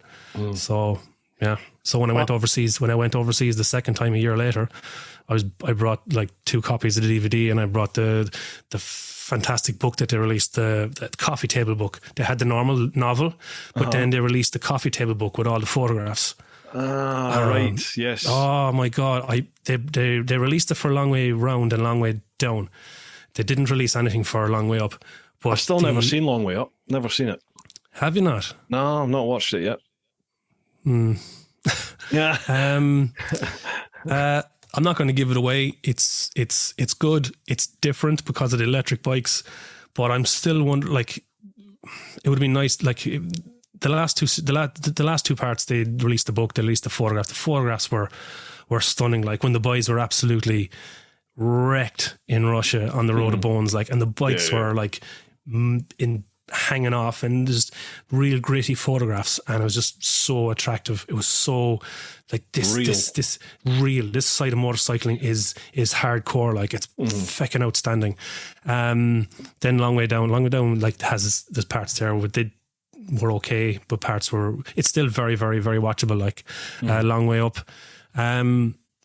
Up, I was kind of disappointed with I'm not going to give it away. You haven't seen it, but you need to watch it. It is good. There is parts, but it's just a different vibe off it completely. A completely different vibe off it. Look, they didn't release a DVD. The DVD was supposed to be released last August, last autumn. Nothing is coming out of that. There's no book. There's no photograph book or nothing. Like, if I was to guess, because they went with Apple, because it's on Apple TV. If I was to guess, if someone asked me, and this is just what I'm thinking, there's some sort of legal thing going on there that they can't release it. There must be, because the DVD sales and the book sales probably would have been very good, and the photographs, come on, South America, and some of the views outstanding. There must be some sort of legal thing going on there, because there's still no sign of any release from anything from Long Way Up, you know, and it's disappointing. I've not heard any whispers or anything about it. I've not really paid much attention, I've got to admit, to Long Way Up. I didn't really, because I didn't have Apple TV, so I was like, well, I'm not going to watch it. So that was that. But Long Way Round. I think Long Way Round, so many people have similar stories to you that it just had such an impact on them. And I'm one of them. You know, it's like, I didn't ride a bike when I watched it, and I was like, that's what I want to do. I want to do that. And it sent me down a path, and, you know, that path's still taking me places to this day. So I owe them a lot for that. And I'm the same as you. I don't subscribe to the they had a film crew, they had a backup crew, blah blah blah blah. Yeah, but for starters, it's blooming Ewan McGregor. He's an A-list celeb. Can you imagine if he went somewhere and something had happened to the bloke? So his insurance policy would have stated that he had to have a certain amount of backup. The second thing, they're creating a television show, and like a full-on produced show. So there's this. It's not just a GoPro, is it? This was a time they were still using tapes as well. Exactly. Do you know what I mean? You need support for that. You need support for that. That's putting tapes onto hard drives and keeping them safe. is mental, like, do you know what I mean? So it was only a bloody Mitsubishi and whatever the hell it was, like, I mean, it wasn't like, but yeah, I agree with you there. If just they were on a time frame, like you saw as soon as they had signal, McGregor was onto his agent straight away, like, do you know what I mean? But I found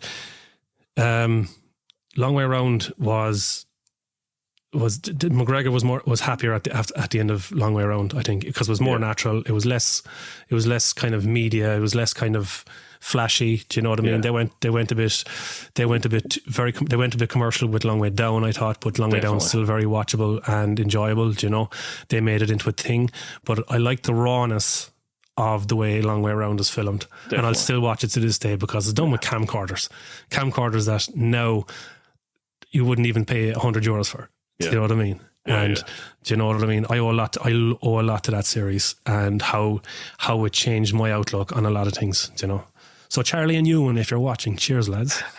I have been trying to get Charlie on this for so long. I've got so many connections of people that know him, but I've never been able to get anyone to shake the olive tree out to him, you know, and I've tried DMing him and never had a reply. But Charlie, if anyone out there knows Charlie, please, I'd love to get him on for a chat, just to say thanks.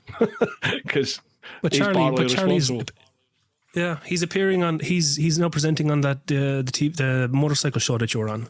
Yes, yeah. I timed that well, didn't I? I decided I wasn't going to do it, and then they announced he was a co-presenter with Graham. I was like, oh, great. But surely one of the guys off the show can set up, like, you can set up a podcast anywhere, like. Yeah, I know. It's been spoke about, but nothing's ever happened. So, you know, I can't. Yeah. I'm not forcing the issue. So if it happens, it would be great. I'd love to chat to him for sure. It would be great. It'd be fantastic. It'd be great to see Charlie on it. Yeah, it'd be great to see Charlie on it, actually. So yeah, absolutely. Yeah. Right, dude, that is over 3 hours we've been gassing here. Can you believe that? 3 hours, Bruce. It's crazy, isn't it? Apologies for the breakdown in internet connection. So what I'm actually using for my internet connection is my phone. My phone is up by the window, and I'm using the hotspot off my phone because I've no other system here where I'm living. So I'm actually using the hotspot off my mobile phone. So that's why it went out every now and then, like. So so I apologize to the people watching. I apologize for the breakdown in pictures there. But what actually happened was it went from, for some reason, I looked at it there and I realized what happened. It went from 4G down to the normal 3G or whatever 3G, it is. So or H plus or whatever the fuck it is. So it went down to that, and I actually had to put on, while we were doing it here, I had to put it on airplane mode for like a second and get the fucking 4G back up. Yeah. So once the 4G connected there, we've been fairly okay. So apologies for anyone who got frustrated there. You know, no dramas. There'll be a little bit of editing going on there just to try and get the continuity and get it going again when we started. Mate, I absolutely love chatting with you. I could do another 3 hours chatting with you for sure. Absolutely, it's been a pleasure. Like we still didn't touch on. Oh, his internet's gone. Oh, you're back. You disappeared. We still didn't. Yeah. We still didn't delve too much into the motorcycles, our own motorcycles. So maybe another time. We'll cover bikes in the next one. Then I'll get you back on, mate, if you're up for it. And 100%, 100%, Bruce. I'd love to. Cool. Yeah. Fucking brilliant. Mate, before you go, please have a plug, shout out for your accounts, your channels. Over to you. Is there anyone you want to give a shout out to? Both. It's yours. Sure. Okay, guys, listen, thanks very much for listening to myself and Bruce waffle. I'm basically an absolute unknown, I'd say, to most of you. So just like Bruce said, I'll do a plug, right? So I have a YouTube channel. It's called Mark Young Media. I do motor vlogs, but I also do normal vlogs. I do video casts with my daughter. My youngest daughter is 7, so that's Maya, and she loves doing the video casts. So I think she's kind of more into the setting up and pressing the buttons on the Rodecaster and stuff, but she does like sitting down chatting, and when I get her in good form, she'll chat away. And the cool thing is we've been doing it since she was 3. Awesome. So I think 2 or 3, I think, was our first one. It was. So you've got that record of it. Yeah, so we're actually squashed into a little Wendy house in her grand's place in Poland in summer, and I'm in like that, and we're just chatting away. She's very small, so I love looking back at that. So yeah, my YouTube channel basically consists of motor vlogs, normal vlogs, video casts. Just it is a mix. It is a mixed bag. I don't stick to any particular subject. That's just me because I don't like being tied down to the one subject. I have a podcast. It's called The Tattooed Irishman. Again, I don't regularly do podcasts, but when I do, it comes onto that page on Instagram. So it's The Tattooed Irishman. That's on Instagram. Also, I have a page for my motorbike. It's an S1000 XR. So it's X1000 S1000 XR rider on Instagram. So I post all my motorbike pictures on that. If I'm doing any tours or any trips with my girlfriend Patrina, she has a page called the Kerry Motor Girl. Yeah, if you want to follow that. Any of the ladies listening, any of the lady bikers listening, Patrina's is 110% wholeheartedly a motorcyclist, a biker. So if you're looking for female biker pages to follow, go ahead and it's the Kerry Motor Girl. Go ahead and follow her. My own page that I do post is my own personal stuff, plus just any photography that I do. I'm big into photography. When I get to do it, it's on Mark Young Media. Now there's a Mark Young Media page. It'll be open. There's a closed one as well. I don't really use that one, so it's the one that's open. It's Mark Young Media. If you're interested in any of those things, I also have the Mark Young Media on my Facebook as well. That's a page on Facebook. I always post the links to my latest vlogs, my latest podcasts, any photography. If I'm doing, if I'm taking a bike for a demo ride or anything like that, I'll show the photographs up there. So that's Mark Young Media. It's all Mark Young Media, bar the S1000 XR rider and the Tattooed Irishman podcast. So if you're interested in following, please do. If you think it's a bunch of waffle, you're entitled to that opinion, then don't. But if you are interested, please just hit the follow and like. It'd be great to build my channel with all you guys following. So thanks very much. Folks, please do. I will leave all those links down below. So like, follow, subscribe as you see fit. Mate, cool. Absolutely loved this. Really have enjoyed it, honestly. And when I get across to the Emerald Isle, we'll meet up. I'll meet you up and we'll do a beer or five. See how we get on. I'll introduce you to Kinnigar. Right, you're on. Yeah. Let's do it. I'll get you drunk on Kinnigar. I'll get you drunk enough to reveal your secrets. What secrets? I haven't got any secrets. I'm an open book. Your media secrets. Mate, it's taken me bloody 10 years, 11 years to get here. So well, you're at a good spot there. So I'm loving it, mate. I'm loving life. I cannot complain. I'm so happy things have worked out for you since you left the force as well. Thanks, man. I could seeing lads leaving the army here who didn't really want to leave, but they did leave. I could see you kind of struggled leaving. You didn't, because you wanted to be a cop for such a long time. Mm-hmm. But I'm so happy you landed on your feet as well, Bruce, because there was always that doubt. There was always that doubt that if you did leave just to do the channels and the media, it wasn't going to go your way. But I had my fingers crossed for you, and so far, touch wood, so good that it's going good for you. So I'm absolutely delighted for you. I'm glad it's working for you. Yeah, thank you. Cool. It's not easy. It's a daily battle. It's not easy being self-employed, but anyone that is self-employed will know that it's a game you have to play, isn't it? Absolutely, 100%. Awesome, mate. I appreciate those words. Thank you. No butters. Right, folks, what can we say to this other than hope you've enjoyed it? Keep doing your thing. Look after those that you love. Get on out there whenever you can. But most importantly, live your life. Woo-ha! Awesome, dude. Mate, I loved that. Absolutely loved it.